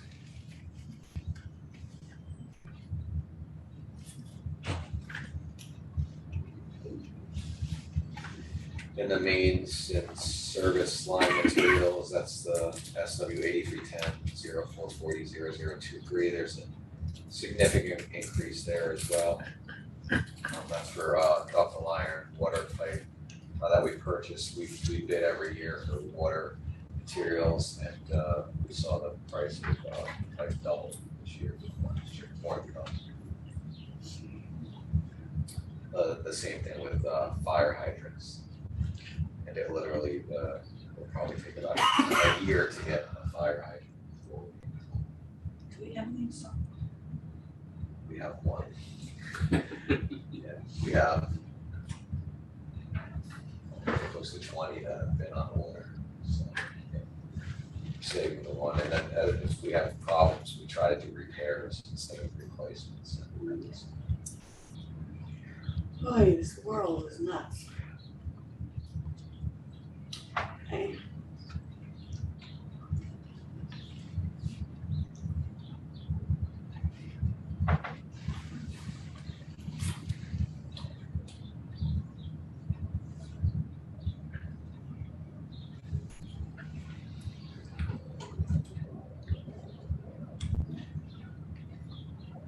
So I'd point out the contractual services at the bottom of this page. There's several items that come out of that. One of them is the hydraulic model that we've been working on. That's almost complete. We're gonna have a presentation in a couple of weeks. We have an agreement with Arcadis to work on that. That's almost done. We also hire a leak detection company to survey the water system every year. That comes out of this line. The engineering report we're working on. We haziness we're working on for our water system. It's gonna come out of here, and each year we have to pay land use permit fees to New York City DEP. Those come out of here as well.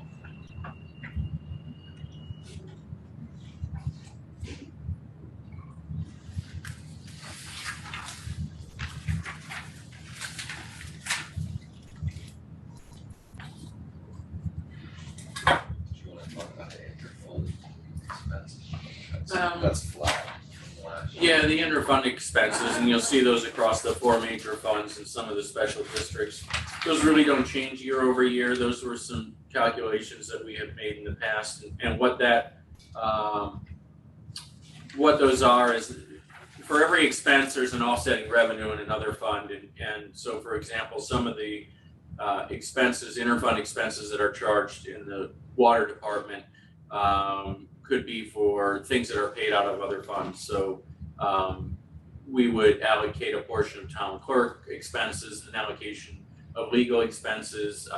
It could be expenses allocated to the highway department for plowing, snow plowing of the water treatment plant. So that's where you'll see those interfund expenses, and they haven't been out over the last few years. So wherever you see an expense, there's an offsetting revenue in a different fund.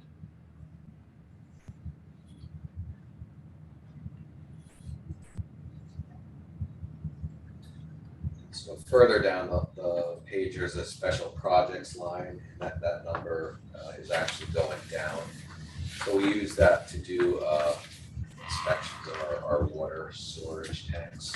So we've completed all of those. Those are done about every 5 years. So that's why this line is decreased.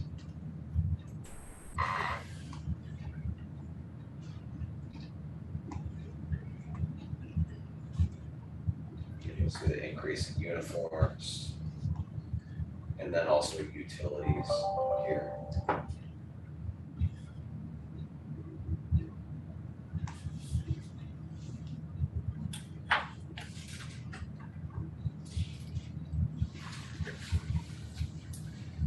The following page is the liability insurance, property taxes, refund.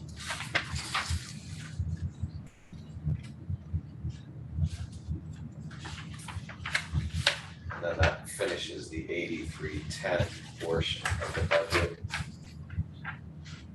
Next page, we get into the 8330 portion, which is for the filter plant.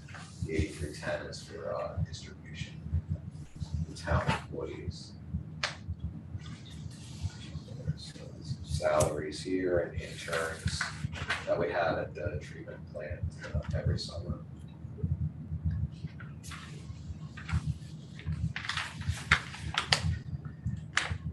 The office equipment and the safety equipment, departmental equipment, water treatment equipment, laboratory equipment, those are all flat. And then you'll see we get into next is a variable cost for Pleasantville. You'll see significant increases here.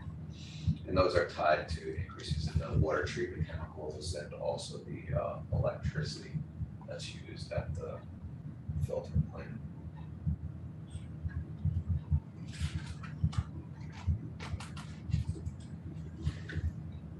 The next page is the variable costs for the town of Newcastle.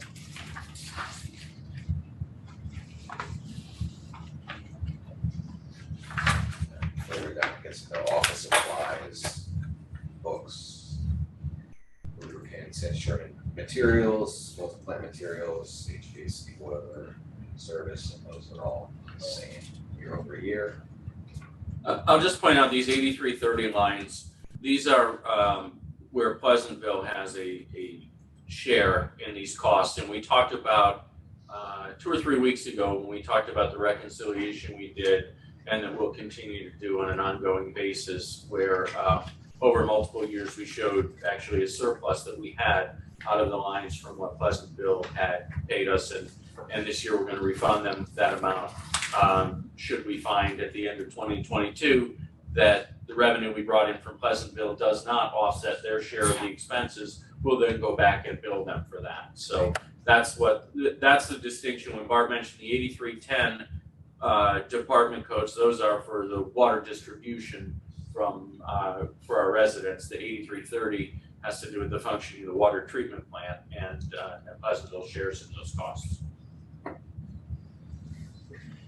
And so at the top of the next page, I'll skim over ozone for a second. You'll see the standby generator service. So that was a substantial one this year. We budgeted $400,000 for next year, and that's based on the $33,000 per month figure. So I heard last night it was approved to go with the other one, and it looks like we'll be going that way. It's But went down, it's like 20,000 a month, isn't it? Yeah, so Like 33 the first over month and then, 10,000, yeah. And what was the installation cost for that? To bring in the other generator, I think you said it was at one time. It's I think 33. It's around 30 something for the first month, Yeah. and then it'll go down to low Okay. 20s. Yeah. And but this is another reason to do the reconciliation with Pleasantville, because here we budgeted for the higher one, and we'll see some savings with that. Yeah. The percentage change is off the chart. There's not enough digits to be able to reflect how high that increase is. And the ozone system maintenance, that's used for the primary disinfectant for the water. There's 3 ozone generators at the treatment plant, and they're about 10 or 12 years old, so they're each getting a major service. It's around $60,000 just for that. We're doing the first of 3 this year.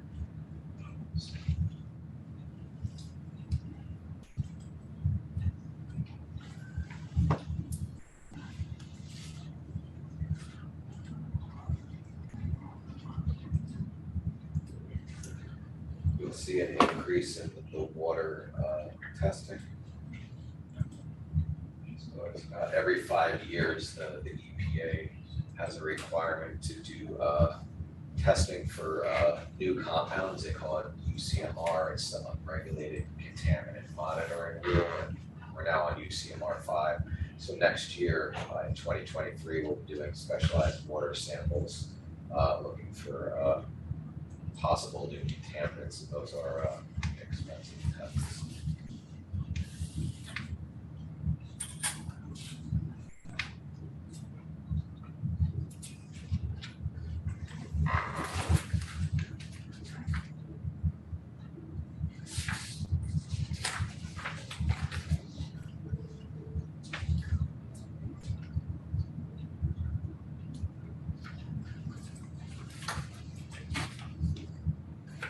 That about covers it. Any other questions on the water? We covered a lot as we went along.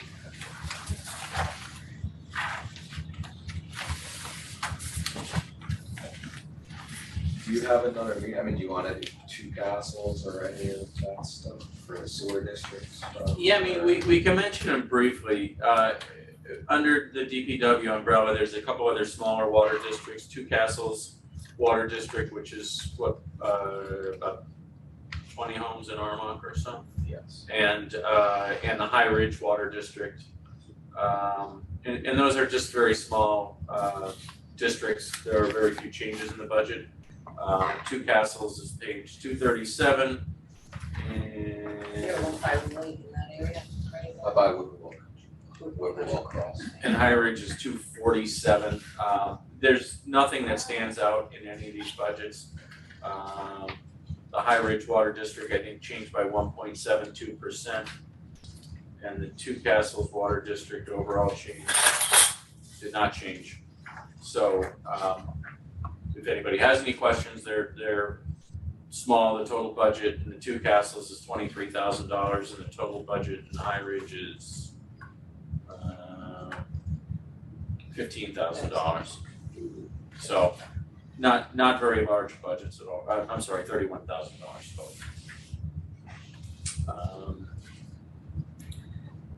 Bart also has sewer districts that are page 218. We have 7 different sewer districts in the town.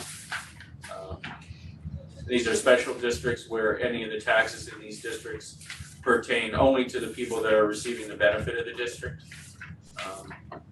Really the only one I think of, the biggest one of note is S1 and Sewer District 1, and that has to do with this downtown area, and that's where the infrastructure project, we completed the work under the infrastructure project, and due to that, we've got some debt, about $105,000 a year in debt related to that district. We also received a grant of about $450,000 or so. So we're using that appropriated fund balance from that grant to offset the tax rate for the next several years. Bart, was there anything else you wanted to highlight in the sewer districts? No. Yeah, 2, 3, and 4 are very minor. The budgets are about $15,000 to $20,000 each. Pines Bridge, I think, did you replace some equipment this year? Yeah, so the expenses have gone down in Pines Bridge for next year because we did a communications upgrade this year, and that's complete. All right, any other? I would like to recognize Julia and Tom. This is really a team effort at DPW, and we keep track of a lot of stuff. Julia keeps track of most of it, I would say, for us and all of these lines. I mean, we purchase all of this stuff, and that all comes through all of the processing of invoices and purchase orders and whatnot. So I'd really just like to recognize both of them. Just like you, No, thank you guys. Thank you. Yeah, and you can see DPW has the largest proportion of the budget by far. Yeah. Yeah, when I saw the schedule and I saw an hour and 45 minutes, I was like, wow, that's a big chunk of time, but I totally get it. Lot to talk about. No, thank you so much. Unless Judge Sorkin and Judge Crouch will be running DPW and make it more efficient, Bart, maybe we can change that over. All right. We're welcome to new ideas always. All right, well, thank you guys so much. Thank you all so much. Appreciate all you do. Thank you, everyone.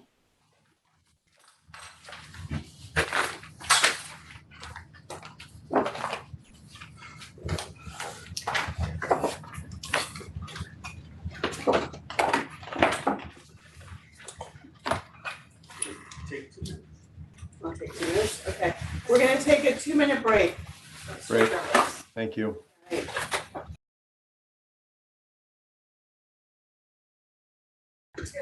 We're 127 begins recreation and parks with the org chart.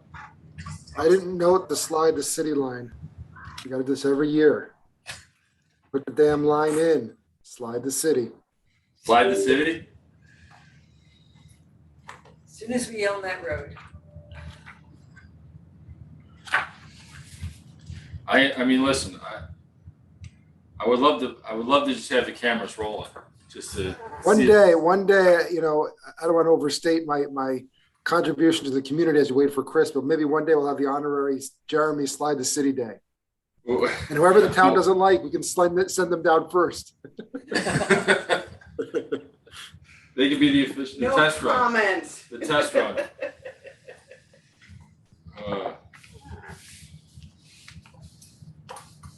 I went to text Chris and I forgot. What did I miss? Oh, Nothing. nothing. Nothing, just sending me down without protection and slide the city. That's it. Slide the what? It's We'll a explain it I'll find another- out. I'll find out later. special event that'll Not be in the happening. budget. Sometime. I'll find out later. Hey, Ike. Good morning, Chris. How are you? I'm all right. Sorry, I'm not there in person. Chris, the recreation and parks starts with the org chart narrative on, I think it was 127. Yeah. 134 starts the actual financial information. If you want to begin there. Perfect. Thank you. All right, go for it. Take it away, Ike. I I have notes as we go through the budget lines where I'll highlight some of the stuff. No big formal introduction, but it has been great to kind of, not to beat the old cliche, but getting closer to back to normal with this year, with being able to get back to full programming, camp programs, spring, summer, fall, special events, all that stuff has been it's been very busy, but it's been a lot of fun for the department. So it's nice to get back to finally get back to that, kind of get back to our wheelhouse with all of these things. So it's been good. What happened with the scarecrows? Did people show up and do them on Monday? They did. Okay. We had full registration at 70, we had 75 families. We ended up, out of all of having to cancel, reschedule, and a lot of people, we ended up, I think, with around 45 or 50 that's pretty that good. ended up doing it. So and it split actually almost half and half with those that picked up, Mhm. did it, dropped them off. And then we had probably about 25 families on Monday that came. So do we know when those are gonna be distributed around town? They were going up today. Oh, nice. So we Okay. got two of the crews, two guys putting them out there today, so you'll see them both in Chappaqua and Millwood. Yeah. They'll be going, we have some in the Triangle, we'll have some out by the main corner there in Millwood by the Chicos. We'll have a bunch of Kedney. So yeah, you'll see them out and around. Were you able to decorate the signs? Picking up the supplies this morning, Great, thank you so so much. literally either get done this afternoon or tomorrow, Triangles, the triangles. Perfect. so. Thank you, I appreciate that. And then while we're on that, did you see my email about the chili cook-off I wanna do? Yes. So that was, I think the fire department handled that because we didn't have anything to do with it when they did that a couple of years ago. No, we did it, or the farmer's market may have done it, but Yeah, I know it was farmer's market in conjunction with, I think, the fire department. the fire department judged, but this year Oh, they is wanna that what it is? participate, so Okay. can we arrange, it's gonna cost like nothing. Can we just need some tables, Yeah, I would have to- electricity. And work it out with the farmer's market. Well, I think we do it That day, right? at the circle, we wouldn't do it at the farmer's market. Oh, do it separate? Yeah, separate. Okay, alright, yeah, Okay. and that was what, that was November 5th, right? You were looking Something at? like that, yeah. November 5th is a Saturday, the week of 12th. Yes, it was the 19th, 5th. 26th. Yeah, I think 26th is too late. Yeah. Too chilly. I can help you, Well done. I can help you organize it. Well, I'll put a call into both fire departments just to see if I can get an idea how it was handled. I think it was 2018, 2019. Yeah, it was somewhere around there. 2018. I mean, I was there, so I can even go over with you. Send that off. All right, sorry, No? budget. Yeah, like I said, so I'll, as we go through the budget, I'll highlight some of the, the things that we've done throughout the year, what our plan is going forward, some of our programming. So with rec admin, there's not a whole lot here, I don't think, unless you had specific questions. There's a slight increase with overtime. That's Jamie, my two rec supervisors, Jamie and Brittany. Just, we've had an increase in special events this year. I'll go over that a little bit more later on, but we're at 14 special events that we run throughout the calendar year, and we really cram it into 5 months. Most of that we have a couple outliers. So that's where that OT is coming. And then the increase with printing and publishing is just, we're gonna be going through and updating a lot of our park signage. It's quite weathered, so that just asking for an increase there because that's where that will be going next year. We'll put some new signs in, going through some of the different parks. Everything else pretty much stayed the same. I don't know if anybody had any specific questions for the rec admin. So I'm just confused with the internships here.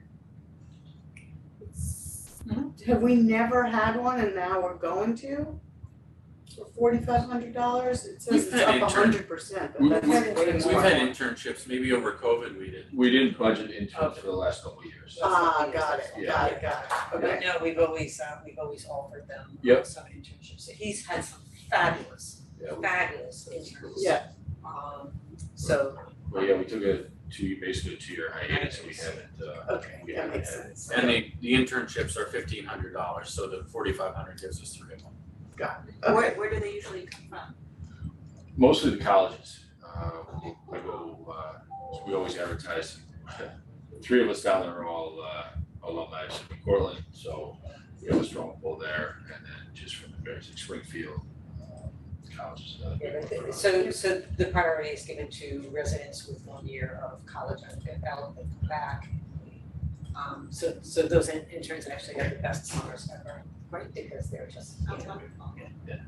better than being camp counselors, just running the programs. Well, we are the fun department. Yeah, it's true. And they get paid for it, so. Ike, where did you guys end up mostly finding folks for the camp this summer, given, how tough it was in the early days? All over, really. All over Westchester. We obviously we had a strong contingent locally, but we had folks from almost everywhere. We were just plugging them in as we got the applications in. One of the things you'll see in the camp budget, there was an increase asked for camp staff, and that basically goes back to what we did this spring, where we bumped up a lot of the camp salaries to try to entice more people to apply for positions. So you'll see that carry over into next year with those numbers once we get to that section for the camp budget. Yeah, that was hairy going there for a while. The idea that you'd have that many families not necessarily having a place to send their kids would have been very scary. So great work. I was never worried, Chris. I was never worried. Really? Well, we were. I put on a good We were poker face. I was sweating on the did. inside. You sure did. And what's funny is we always, since I've been here, we always budget. I don't want to say the bare minimum, but we always, when it comes to staffing and camp groups, we always budget or plan for what our budget number is, right? We don't ever really look to go over that. So when we weren't even reaching that minimum at first, that was a little sketchy. We're getting there, we're a month out from camp, but it all worked out. And, we had a great season, so no worries. No worries. Right? I don't know if anybody, any other questions with rec admin? We will be trying to hire another rec supervisor next year. We I've been a little particular with who I want to get in there. We did have some applicants, but I want to make sure we're bringing somebody into the department. I want to make sure that we somebody that meshes well with the group, and that we're going to have for a while. I don't want to get stuck with somebody that might be a project. Yeah, that's been a position that's been open most of the year, right? Yeah. After Eileen retired in February, March. She retired in 2021. Oh, was it? Okay. So it's been open the whole year. Donna was November of last year. She left, so that's the position we're trying to replace. We did hire Jamie in October of last year. She's been a phenomenal addition. Great. Yeah. So we're just waiting on the test to come out for her. And we did have a good number of applicants when we hired Jamie, but there was really nobody from that group that we thought really be as good as a fit. So we're kind of holding out. I'm gonna have to broaden my my search radius a little bit out of Westchester. Some slim pickings right now. And there's a lot of openings. So.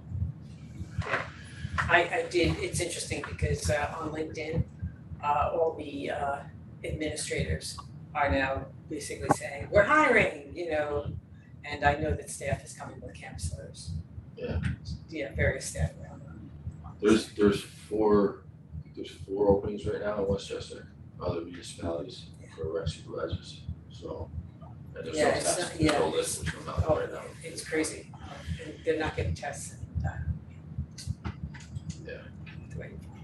So anyway, the plan is to fill that position, it just hasn't happened yet.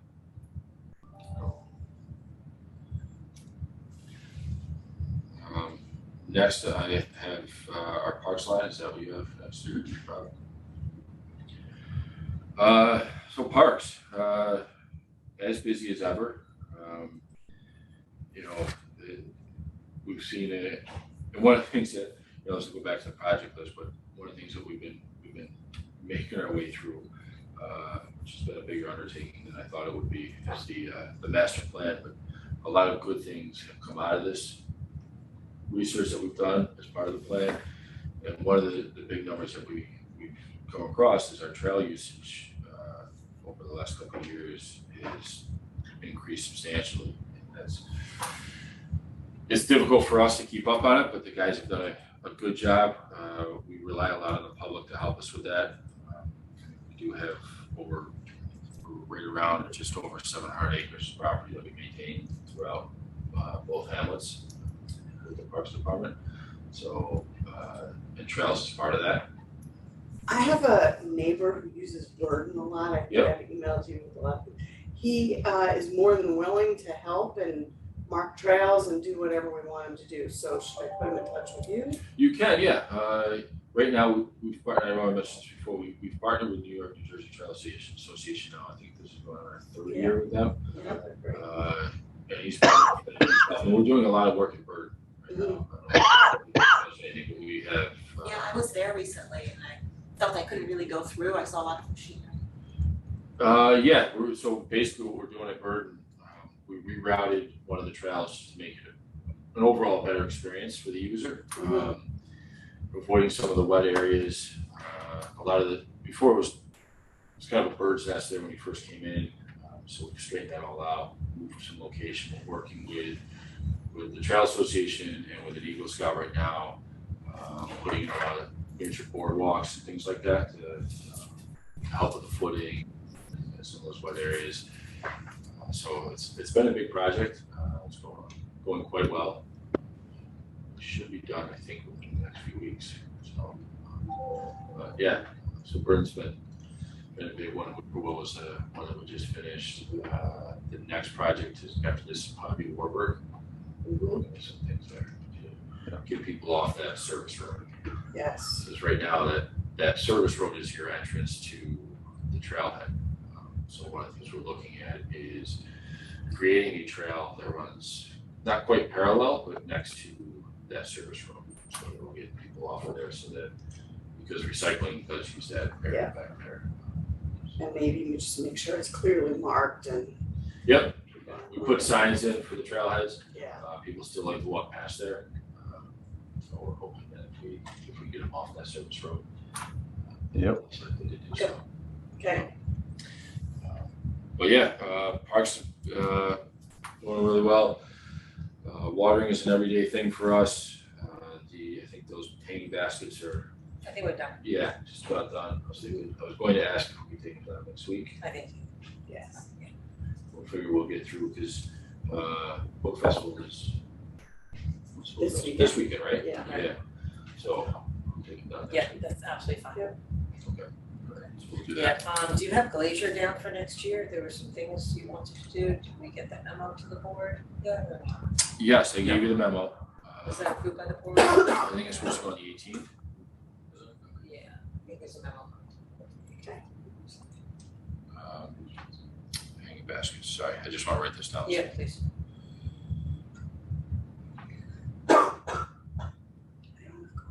They did a fabulous job keeping the baskets, and doing the watering this year. They really did. Oh, thank you. It was a They hard. were amazing baskets too this year. I think it was the longest ever, right? Yeah, And they definitely. stayed, yeah, everyone did a great job. Yeah, Yeah. they did. Thank you Picking for and watering watering. them, they looked, Yeah, the watering was really well done. I know that the BAB was very grateful Good. for that. see, this year was so dry. Yeah, some months were tough. Yeah, I gotta tell you that, coming up, figuring out ultimately the size of the basket and the flowers to put in it. Yeah. Perfect. And one of the things you'll see, so in that equipment line, one of the things that we would like to purchase with that money is a new water tank, because ours is exhausted. Jonathan's done a good job milking it along for the last 2 seasons.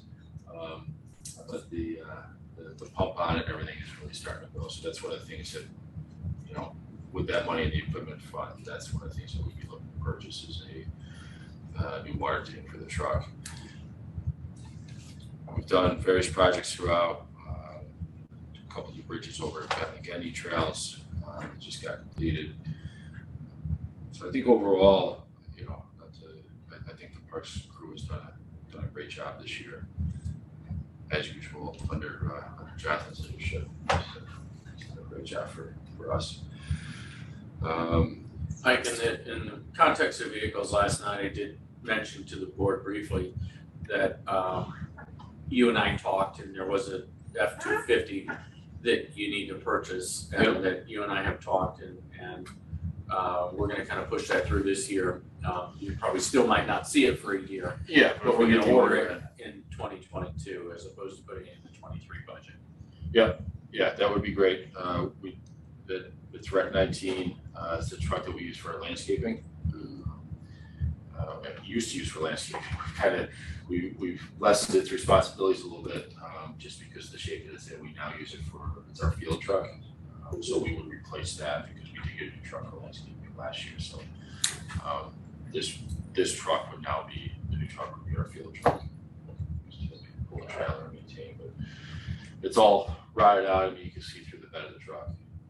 So It's probably not good. yeah, so it's time to move on. One of the other things in the equipment line too that we is just more equipment for the trails. So, doing this in combination with some people that we're going through with relation.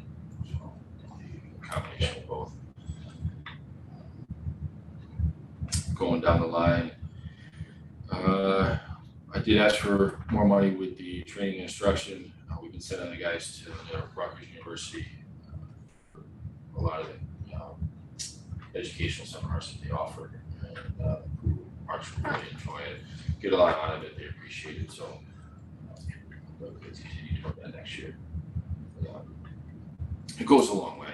It's just really, you know, between the certifications that they're getting and just the education beyond what we can give them on a daily basis, it's just a big benefit for us going forward. And then the bump and trial maintenance, like I mentioned before, it's just the maintenance there has increased a lot. Yeah.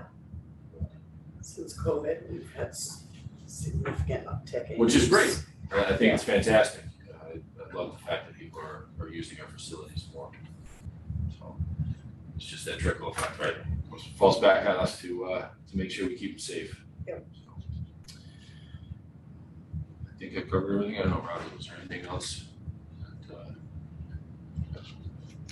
No, just on that vehicle, I know you said the window opens Next in a week or two. Yeah.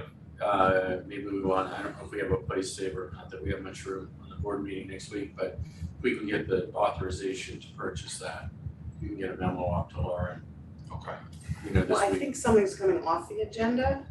Yeah. As we discussed last night, so we should. I mean, this, It's in, yeah. the board has heard this already, so Yeah, it won't be, yeah. it will just be a resolution or just an approval for this, but if you wanna get that going, I know you said the window was very short, right? Yeah, basically, it's gonna open, I think, the 17th or 18th next week. Mhm. And they have 2 weeks to collect orders, and then they have a 48-hour window to submit the orders. So we have to get our order in within that 2-week window. Okay, we'll go with that, okay. Yeah, we have the quote. I'll get you the. Yeah. I'll- Yeah, so just put it write the on the memo on- agenda for Tuesday. Board will approve it, and we can, I can place the order with the rep. Yes. Yeah. Okay, Excellent, thank you. make sure they don't change their mind. What's that? Make sure they don't change their mind. Yeah. Oh, you know, we said 2 weeks, but we got an overwhelming response. We so- actually just, they keep, so it's through National Fleet Auto with Sourcewell contracts. So I get almost daily emails from it, and the rep that I have, the same one that Bart uses, you know, he sends a separate email over like, hey, just a reminder. Okay. Next week, so Yeah, that would be great, thank you. Moving on to the community center. Not much here as far as the, you know, the operating budget is concerned. One of the things I did bring up, and that before, I think this would kind of spill over to a project later on, or what we have to look at with DPW is just the windows in the building. Yep. Are gonna need to be addressed at some point, so. Is that maintenance and repair line that you have? No, I put that in just because it seems we're starting to find little things here and there, and I want to make sure that we have enough money in the budget to cover like the little stuff that comes up throughout the year. So that's what that is. No, that would not cover. We're actually looking to see if maybe the windows might be one of the things that we can cover by the grant. Setting it up. that's, I thought we were looking at that. We are looking at, right now, we're just looking to see what we can fit under it, what money's gonna come out at, so. How fast? We have spent that money like 4 times over, Yeah, but I know. I need the physical quotes to be able to move ahead, so Yeah. that, you know, Okay. exploring all options. And basically it's planning, go ahead, right, I'll give the estimates now, and then whether or not we can do it there, or if it's something we need to plan for, Yeah. a follow here, but just to put out everybody's radar, those are going to be addressed in the next probably year or two. They check a lot of boxes with energy efficiency. Yeah, I wonder if there's kind of energy efficient grants we can apply for to replace those windows that we Could be. might be able to get. Yeah. Well, once I get those estimates, I'll have a better idea of what kind of money we're looking at to change it out. So then we'll Okay, go from there. and then the board's gonna ultimately vote, I guess, on what that grant's gonna be used for.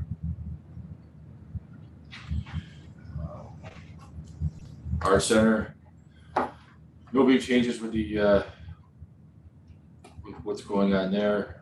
One of the things, we're not back to we didn't get back to full programming this year, and it was mainly because we couldn't find the instructors to do so.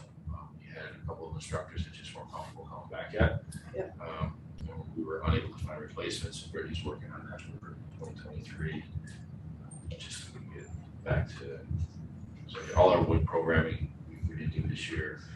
There's a couple other ones that That's just. it is. It's our most popular program. It's in the smallest room in the building. Which one? Our wood program, our Okay. wood program. You know, obviously the building is limited in size. Right. Where we have that set up is one of the smaller classrooms there, so. But that was really the only reason why we couldn't get back, is we just couldn't find the instructors to run those handful of programs. Do people seem more willing to come back now or still not? She's had conversations with the previous instructor, and I think she's almost saying yes, but we haven't been able to get you know, I had Brittany send her the contract and all that, so. Do we have an air purifier in that room? Is there something that We do have one there. Okay, something to just really feel like walking into. Yeah, I know, we bought one for the building last year, I think. Started to kind of bring some of that programming back. Yeah. Try to make everybody feel a little better, but, yeah, so everybody's comfort level, so. Yeah, no. Just to see. Low hanging fruit if you could. Right, yeah, there's still some projects at the Art Center I'd like to do, but I guess we'll go over that, because I think there's still a line of capital budget for There's that one project that we've been. painting and the walkway, two things I want to get done at the Art Center. That staircase and walkway need to be replaced. Okay. Things that we've budgeted for, just have to get it done.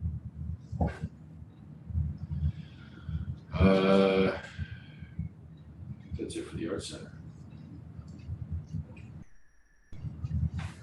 Yeah, I think there was anything else there.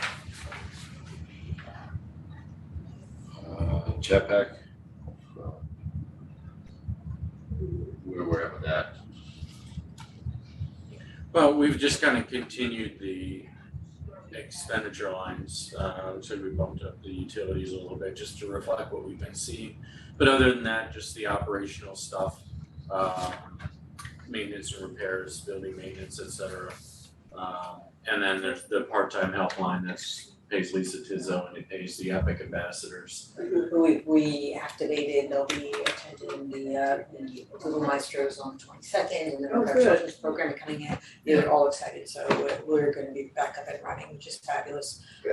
There's also an RFP that's going out shortly for the roof That jetpack. at Chapac, so we're very interested to see what those come in at. We have secured at least one partial funding grant opportunity to pay for that, and And we have solar as an option on we do the not own that contract. actually. Hmm? We don't own that actually. Oh, we should. Yeah, we just need to see what the actual. Well, we found with the water treatment plant, because that's not necessarily a specialty of the engineers that design the roofs. And we were finding that added significant cost to that because they were having to subcontract that. So it seems like a no-brainer that you would go out and do it at the same time, but it isn't necessarily. So we're breaking them into two separate things, so we're just trying to get the roof first, because we need the new roof in order to be able to do the solar. Got it. So we'll have to see and just Yeah, in fact, at the water treatment plant, they had to scrap that RFP altogether. do it again in And two completely separate do it again, components. because they couldn't get a decent bid. The one guy I think that we wanted declined to bid because he didn't do solar, he didn't. So he would have had Okay. to subcontract it out, and he wasn't interested in that, so. Okay. So it's on our list, it's just we're approaching it a little bit differently, because we are just having trouble actually securing bidders to come in and actually give us. the Yeah, contract. all right, that makes sense.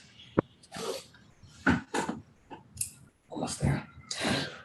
Yeah, the new entrance area looks great though, the stairs and all that. It does. Oh, yeah, I mean, fabulous. it's It just. looks really good. such a Yeah, huge do we have any difference. thoughts about what we're planting in this? Yes. I should try to We order were it. talking about putting like a weeping cherry tree Is in that there native? or a- yes. We have No, had terrible. not that one. We've had terrible, this is like the third Yeah. weeping cherry that we've lost that year. Really? Yeah. Well, maybe not that one. Well, there's It's called like not a weeping cherry, like it's called a fountain something. It's white, it's really pretty. can you just email me what it is? They have to be maintained. Pretty pruned. No, Just this that- one's new. That was brand new and we haven't been able to, It's the second one, that's not right. Yeah, they're young trees, nothing that you would prune yet, but they haven't even. No, and as they grow, you have to stay on top of the pruning. Right, But but this like one this, keeps dying. yeah, Yeah. this one here hasn't even gotten to that point.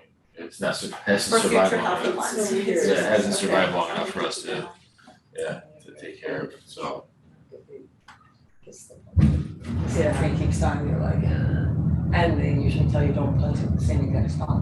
Where are they getting it? Where is it coming from? Maybe it's. I want, A nursery that we use all I the think time. Valhalla Gardens, and we use them for everything. Oh, yeah. They've been fabulous, so yeah, that's not, yeah. And it's part of, like, when they get planted, it becomes part of the watering schedule, like, Right. they get hit when everything else gets hit, so. We had the one that was on the other side, Right, that came from Warburg, I think that was, one of those. that one flourished, and the other Yeah. one was not. Maybe we just need to put them at Warburg for a year. Yeah. And then bring them over, good nutrients up there. Yeah. Good, strong. Just disappointing, Yeah. Well, let me know what you. Yeah, I'll decide. send- Talk to yeah. Dennis, Okay, because we can always help with. cause we want something that's small too. Yeah. Excellent. All right, special programming. This kind of encompasses a lot of other outside of our regular program, a lot of what our staff is busy with throughout the year.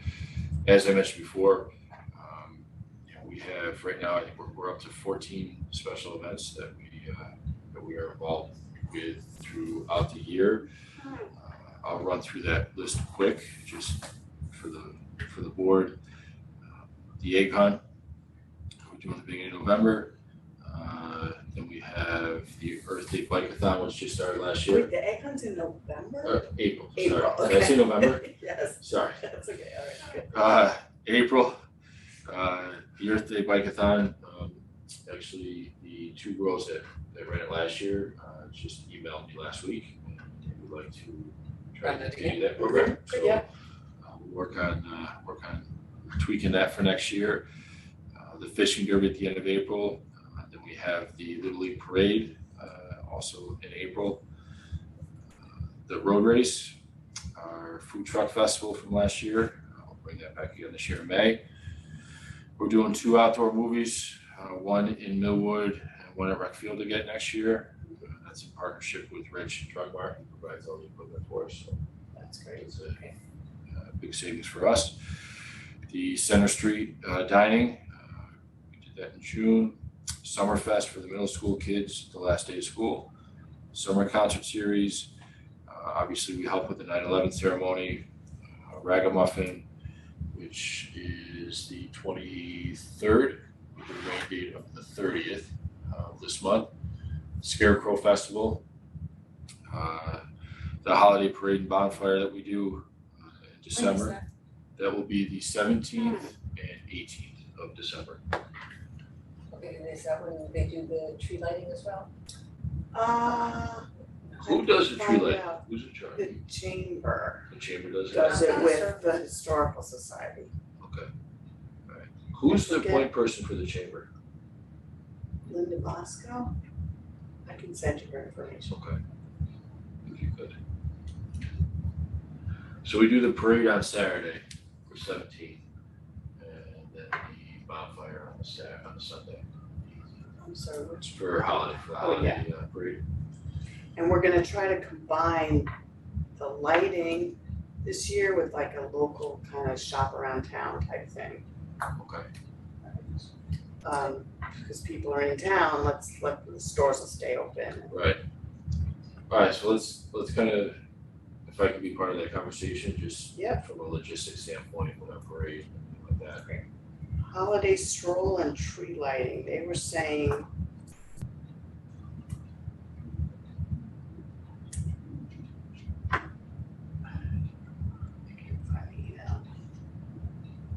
Usually earlier, like Yeah. first week in December. December 3rd, they were saying. Okay. All right. So that's So it's the end of that, Yeah, the last week in November, so. Yeah. Okay.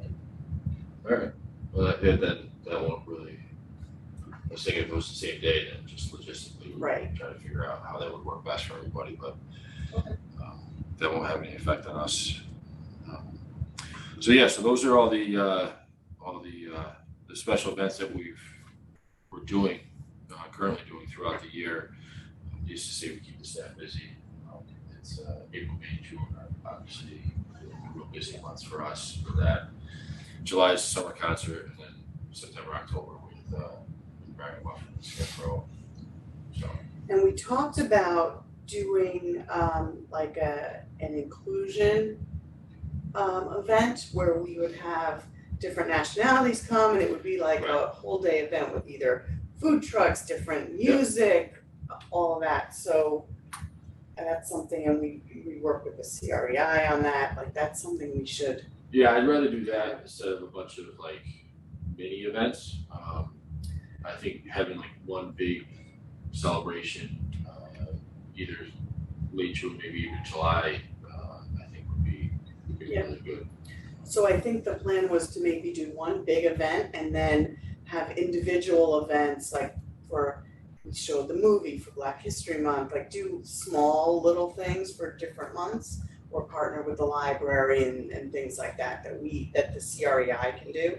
Okay. But one big kind of town event would be Yeah, great. then we could, yeah. Just for the town, because there are partnerships with the PTA, so all those things go on too. Right, Town, but no, so- it'd just be a town Just- event just the town. celebrating all Yeah, that would be inclusion great. and different nationalities and cultures and.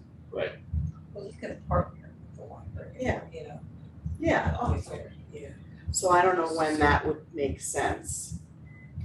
When the weather is nice, obviously. You were saying like June, early July. I Well, yeah, mean, whenever you close could, to the summer. whenever you could pick a nice day. The problem is that usually as you get close to the summer, there are all these end of school year events that you know, they're Right. Right, June's tough. I feel like we're better off in May.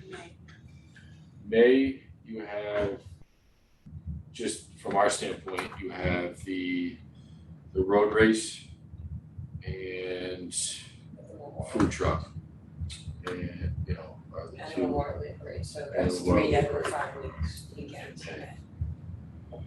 So, Could we combine it with the food truck event and have different types of trucks offering different cuisines and, you're totally changing the event, yeah, that's true.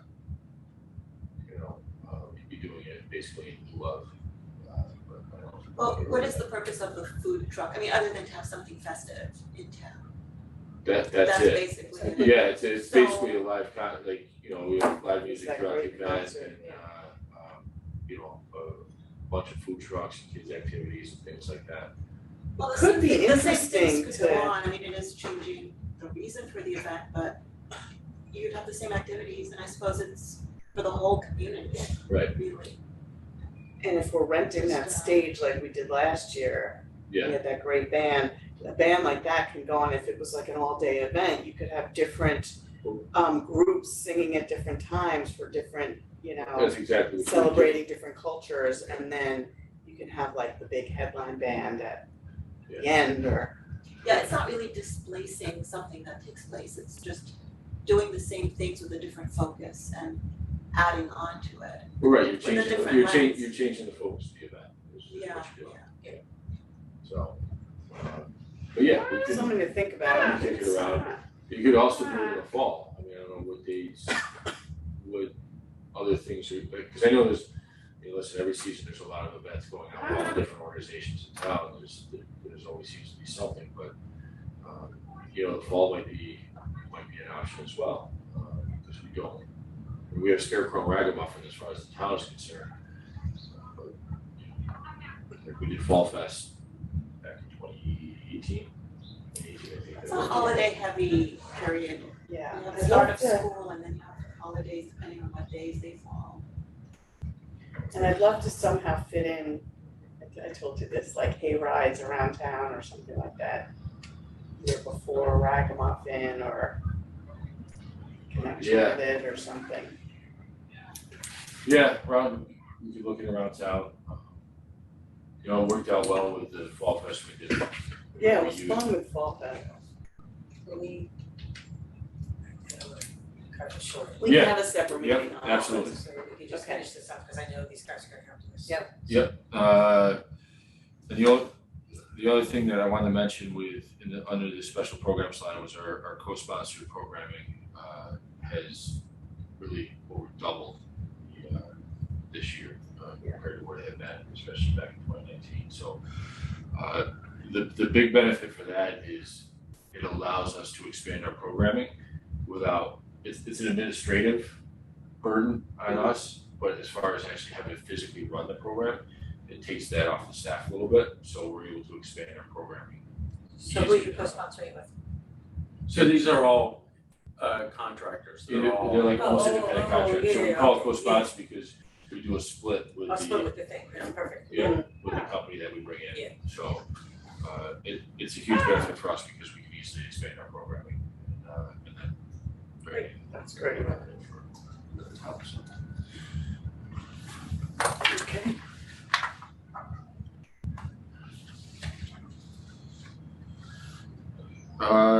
Youth athletics is, for the most part, a lot of the numbers are staying the same. We were able to drop the expenditure of basketball staff a little bit, just, and again, kudos to Jamie by looking at the previous structure and how it was set up. Really kind of, you know, trimming it down. We had excess staff that we didn't need. And Jamie found a way to make it work to where we didn't have to bring in as many staff. You know, we'll have backup staff for when people call out, but from a budget standpoint, we're able to trim that down a little bit. That's right. And then we had an increase with the rentals, and that's mainly with the school district. That money goes to, we use the building for basketball, our youth basketball program, badminton, adult volleyball, our So we're paying the custodial fees. et Correct. cetera. Yeah, we need to meet with them to see if we can get these prices down. Is that the custodial fees that increased, or you're using more of, The you're using custodial the fees, because custodians more often? we're not using it any more than we had in the past.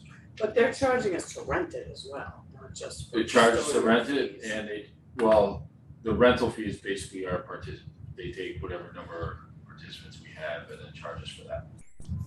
So, Right, so that's not the $15, custodial fee. but it is, we also get charged for any overtime that incurred from custodians. Right, I'm saying they're charging us in addition to the custodial fee is not per participant fee, you know, for them, so they're charging us per participant plus a custodial fee. Yeah.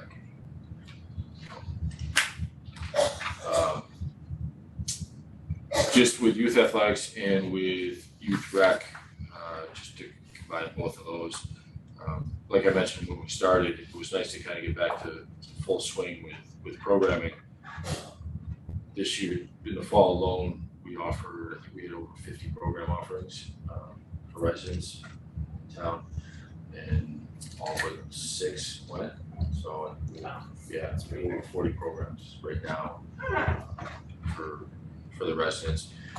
And we'll probably be close to 60 offerings for the winter session. Staff is working on that right now. We'll get ready for registration. I think November registration will open up for the winter. So That's great. yeah, it really is. And kudos to the staff for working on that and making that happen.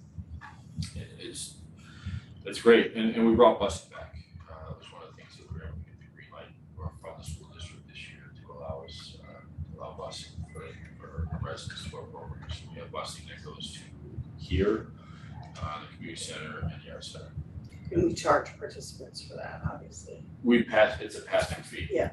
So whatever the bus company charges. Yep. Yeah, right now I think it's $12 a kid, so that's what we pass it on to the residents. So, yeah, I think that was it with both of those. Youth fitness, that youth recreation programming there is basically a lot of the youth programs that happen at the community center is really what gets covered in that 7311 budget line. So all of our youth programs that the community center fall into.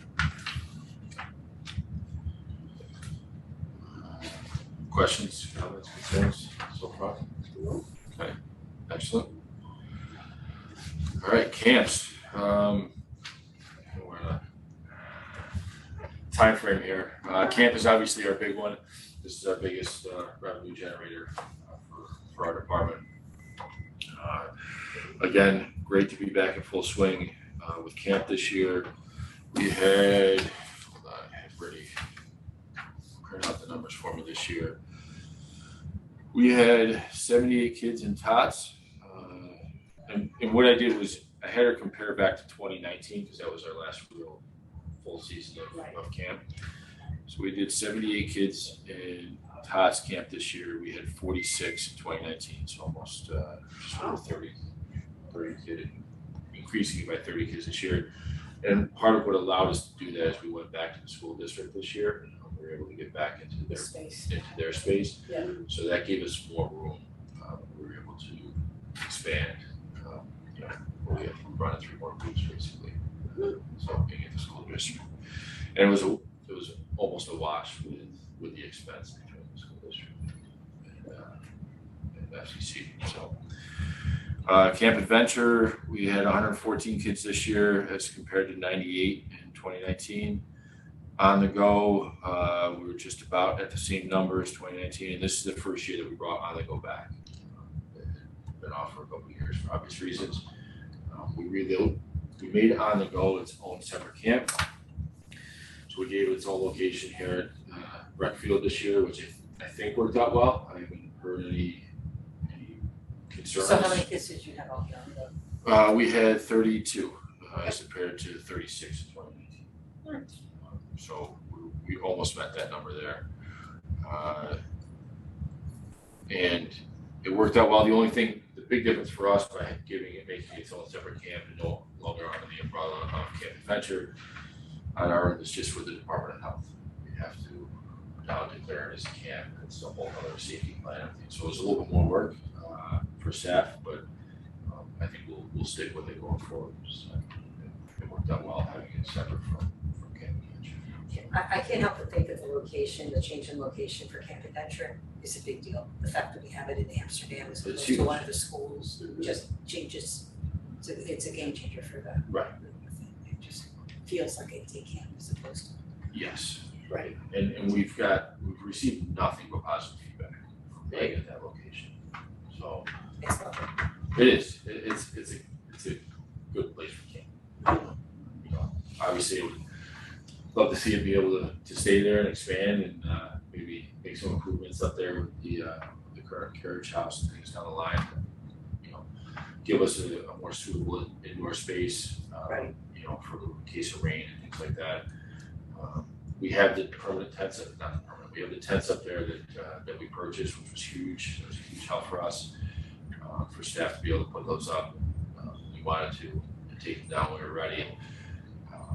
You know, one of the things that maybe down the line we would also like to look at just is a permanent pavilion up there. I think would be fantastic in the area where we put the larger tent right now. That grass area, I feel one. There's a big grass area there. Just from not only for camp, because it's a permanent structure, which makes things a lot better up there for us, but from a rental standpoint, because our rentals, facility rentals have gone through the roof, especially this year. We're booked almost every weekend. The pavilion and stuff that we're getting. And I think adding a permanent structure pavilion up in Amsterdam, because it's such a nice area, we have the fields there. Would be, It's a great idea. a big deal, not only for camp, but just for rentals throughout the year. So obviously not for next year, but maybe looking down the line, that would be a good Yeah, I think that's a great idea. It's a great facility. It's a beautiful park. It is, and that courtyard, like going back to the carriage house, and if we're able to make improvements there, that courtyard there in the carriage house is also another, I think, rental opportunity for us. So just things to kind of put in the back of the, we'll have to see for the future. So, but yeah, we had a successful year with camp trips, Camp Adventure, TOTS. I think everybody was just happy to be running full steam ahead. Yep. If anybody has any questions with camp? Okay, great. Teens, the big thing here is our ski trips, which we'll be bringing back again this year. Great. We'll do 5 trips. We'll do going to Canada again, starting in January. So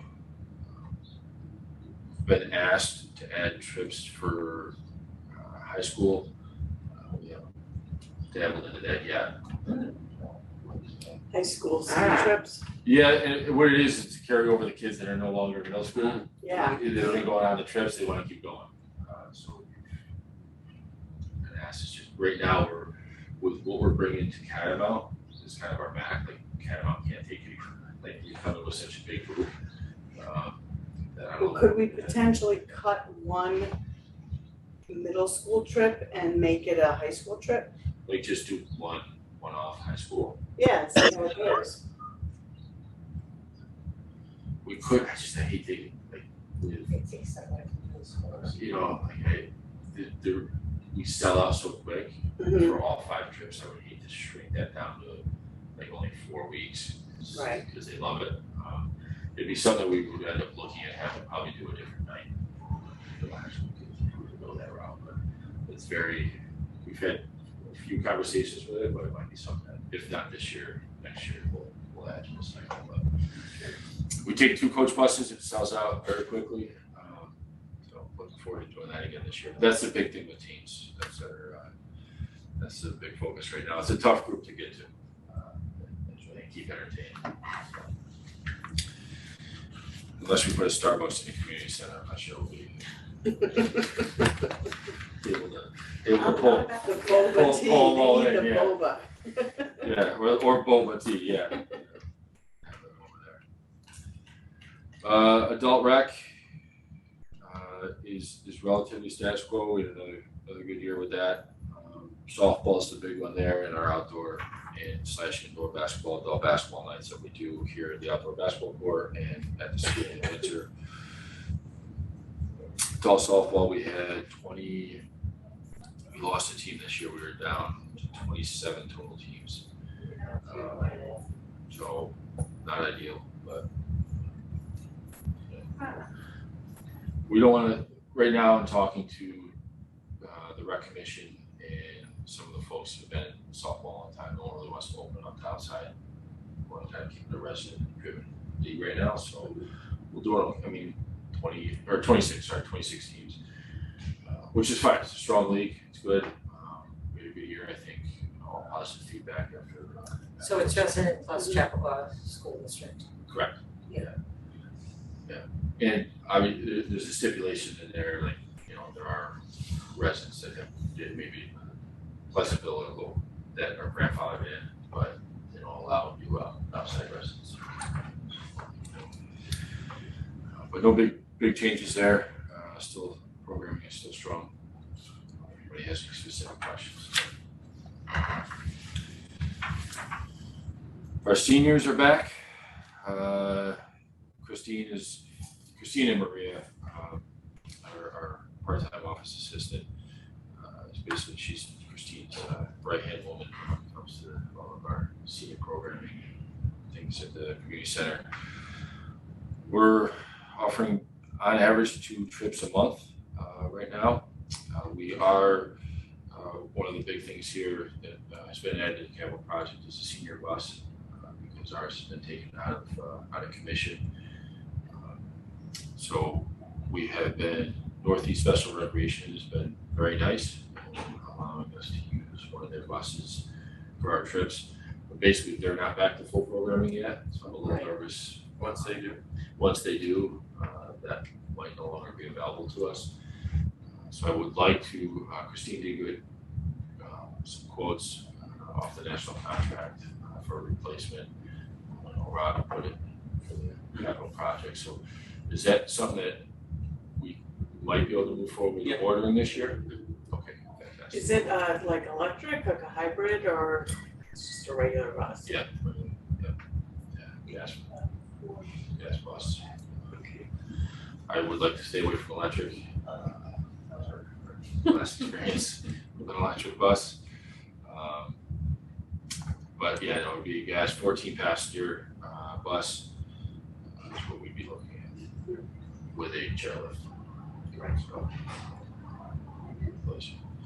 but yeah, we're doing 2 trips a month. Our rides, again, I think we're averaging probably anywhere from 3 to 5 rides per day for our seniors, which is a lot. One of the things that would benefit us by getting a senior bus back in rotation is we would restructure the way we handle the rides, and we would still do the doctor's appointments and physical therapy and stuff like that. But as far as shopping goes, we would do basically a 1-day shopping instead of any day of the week, and we would take people on the bus. That's smart. So it's Thursdays, when I go shopping, Thursday's the day, hop on the bus, we'll take you to ShopRite. That'll help alleviate some of the stress with our drivers. That's great. Basis. Yeah. But it's great because that means people are getting out. A lot of it's coming to our programs, our senior programs every day. So it's good to see them back. We just had our Columbus Day luncheon on Friday. I think we had just over 50 seniors there for lunch. So that's great. And the PDA spot for that, which was very nice. So that's seniors. I feel like I'm kind of flying through this. I don't know what time it is. Half hour ago, sorry. Who's next, Josh? Come on, Josh. You can hang with us. I'll just point out, if you want to jump over to page 42, I'll just point out the revenue. There's quite a few revenue lines for Wait, which page? 42. 42? Yep. Scrolling back a little bit.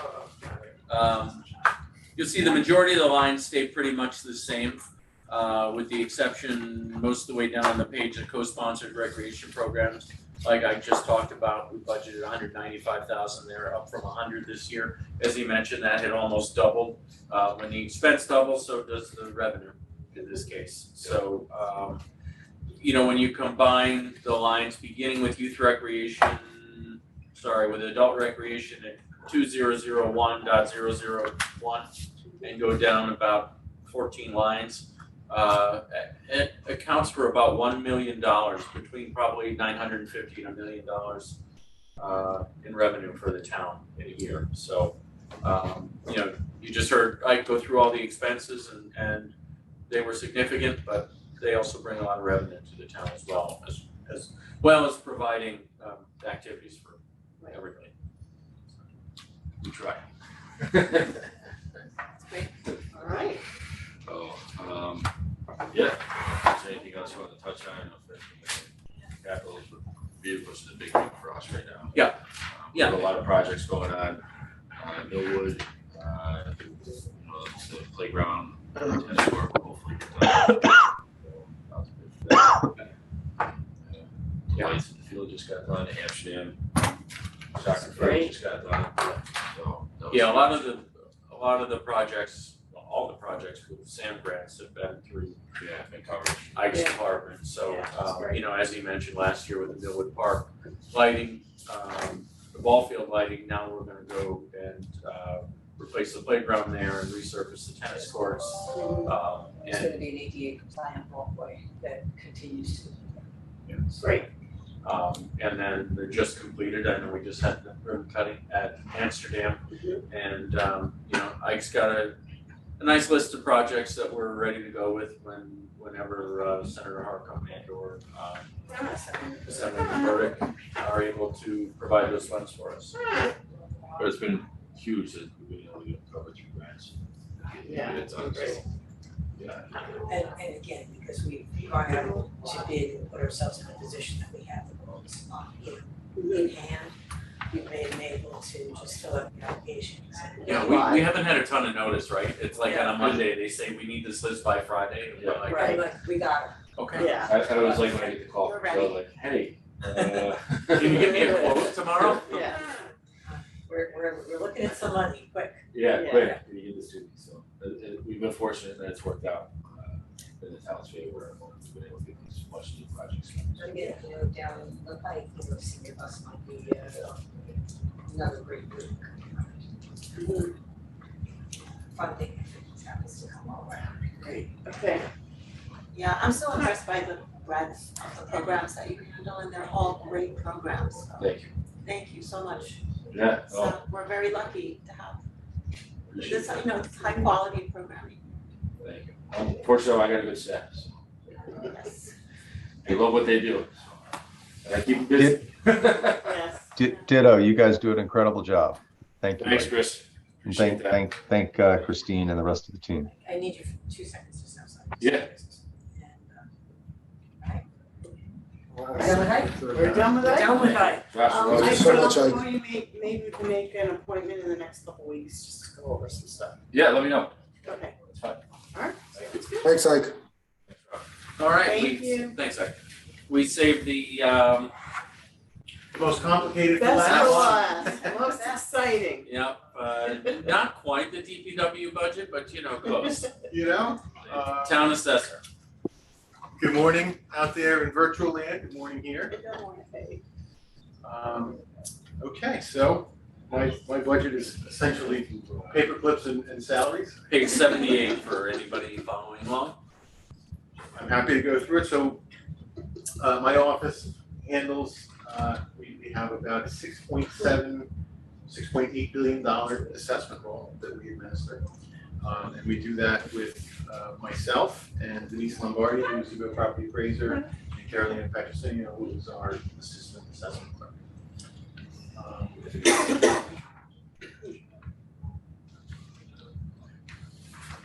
I don't think you want me to go line by line, but I'm happy to talk The about highlights. certain Not highlights. necessarily me, the Yeah. highlights. That's fair. Okay, so you'll notice that our IT went up about 4% year over year. That was really just a normal 4%. That's the programming that we use. That's our assessment software. Yeah. That we use to administer everything. So it hadn't gone up last year. The odd thing is they haven't billed us yet this year at all. So they're going through some growing pains as well. But you're happy with the software? We're happy with the software. We do have it in a different capital budget for the upgrade that was supposed to hit in 2019 and then in 2021. So we're looking for that perhaps for 23. That expenditure can happen as we can upgrade. What's the cost of the upgrade? I think we budgeted about $30,000 for that. And that's contemplated in the IT capital project that was already borrowed for in 2018. So we have the money for that. Yes. Unfortunately, we've heard this for years now, and the company's been bought and sold a couple different times, and they have stopped and started and stopped and started many times with this. And there aren't a lot of options with assessing software. I think 2 right now in New York State, or 2 primary. There's a New York State software, and then they had funded a new version of that, and that lasts maybe 3 or 4 years, and then they just squashed the whole project. So they're back to square one. I think, best case scenario, they're looking at maybe 2027.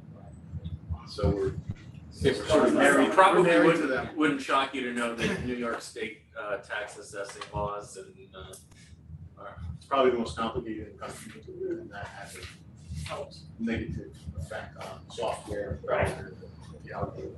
I'm sorry, Rob, what page are you on? 78.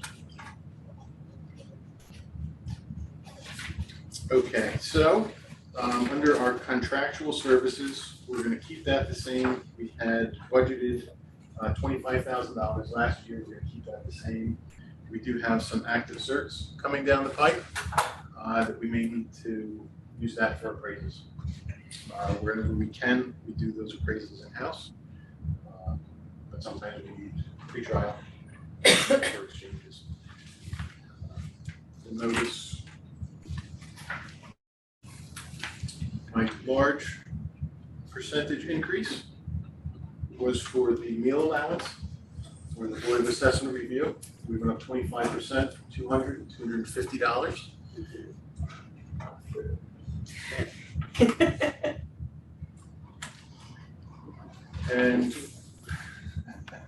And finally, the other large ticket item are the property tax refunds. We kept that at $100,000 as we had in 2022, just in anticipation of, we've got about 5 major certs that are circling the court, and we expect them to settle in 23. So we just wanted to And when you say major though, nothing on the magnitude of the 2 golf courses that we just had. No, I mean there's 1 or 2 that have some potential, but as we strategize with Canby and with Judd Seabrook, we're pretty confident that we'll be able to hold that. Okay, great. That's all the excitement I have. Do you guys have any questions?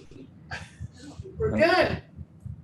Thank you very much. Pretty exciting stuff. Thank you so much. I know. Super. I'm just glad you guys Oh, no. stayed awake.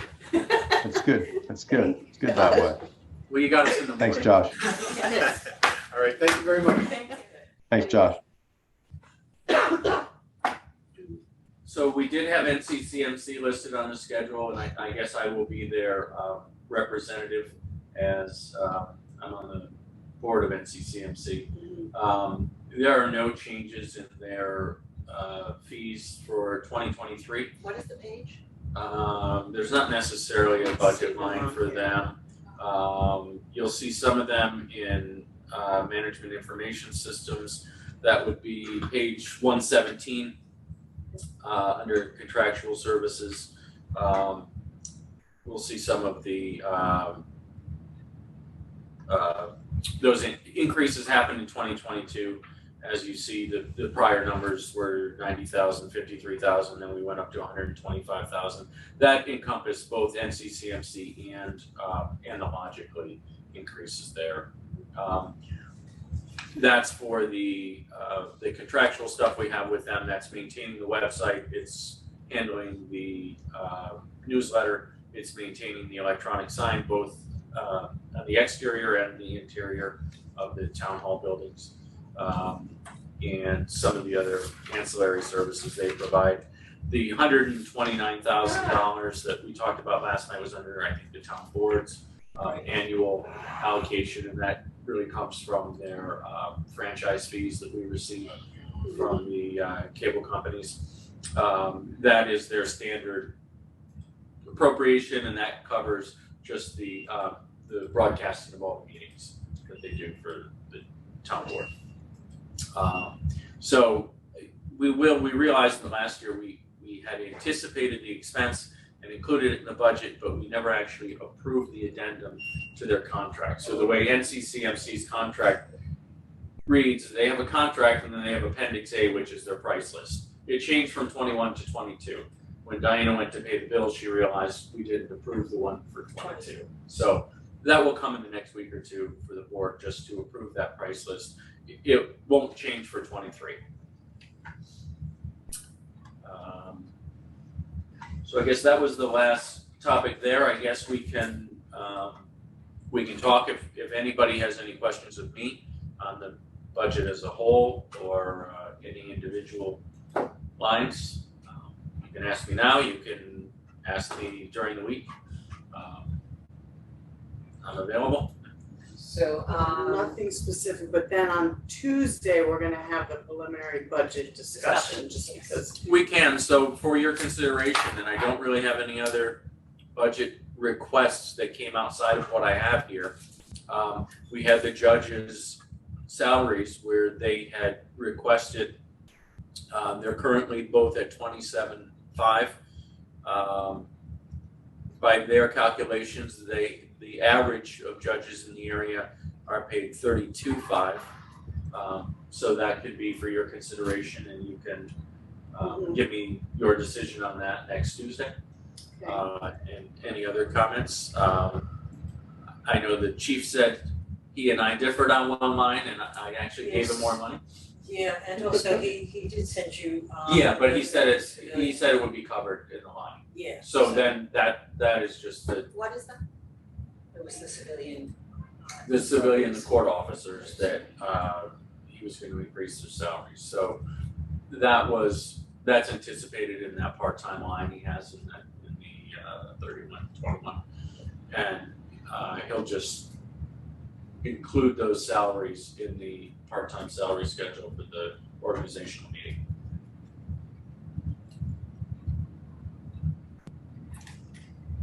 So again, if there are any other questions throughout the week before we meet again Tuesday, give me a call, give me an email. Any other questions that I can answer if it comes up. You may have residents that see this. The budget is posted online on the town's website with, it's not on the banner, but there's a little call out on the website. It's also on the controller's page. I've also included it in the fiscal transparency portal, so you can see graphic representation of the budget on there as well. Okay, and I think what we're gonna do is I will submit to the e-newsletter my budget message, and it'll have a link to your budget as well, in addition to what it was. So, Do you want to post your message to the website? sure, Okay, maybe you can forward that to Carrie, okay. and she can upload that. Thank you very much, Rob. This is really outstanding work. I can't even imagine the effort it is to gather all this information. So the presentation was excellent too. So thank you for that. Thank you. I think it's my 12th year doing this, so it's Seasoned professional. it's kind of routine at this point. It Yeah. does seem overwhelming, I guess, to look at it, but it's kind of routine. I thought it was Don't sell yourself well short. organized, being my Yeah. first time seeing it, I thought it was easy, easy to follow and well categorized and pretty clear. Thank So, you. Yeah, I mean, that's our goal, to make this readable for everybody. I know sometimes the numbers, just looking at straight numbers, 270 pages of straight numbers is mind-numbing for anybody that's not in the business, so. No, but you walked us through it so perfectly, so thank you. The pie charts and things like that, the diagrams that he puts at the beginning of the budget are really helpful, for anybody. Yeah. And those I go into in greater detail, so, we typically do a League of Women Voters presentation, usually Right. the second week of November or so. I always call that my dress rehearsal for the actual public hearing that we will have, I think, on November 22nd this year, did we say? Yeah, I think we're gonna set up for November 22nd. Is that going to be an in-person That will be Yes, in person, public yes. forum? Yep, Where that's does that- public hearing, where it'll does that be in the assembly room. It's part of our agenda for, So, and when I do that, I go into greater explanation with the charts and graphs that I have. Those start on page 29, and I kind of go through the apportionment and how the expenses, how the revenues are apportioned. I take a sample tax bill and show how it will affect the residents for each of the different maybe special districts, the proportion of school taxes. I talk through the fund balance, where we are and where I expect us to be, and those types of things. So, this meeting today was so that, or over the last 2 days, was so that department heads had their chance to explain everything to you with a little bit of help from me, and then I will give that presentation, and hopefully we'll have some input from the residents.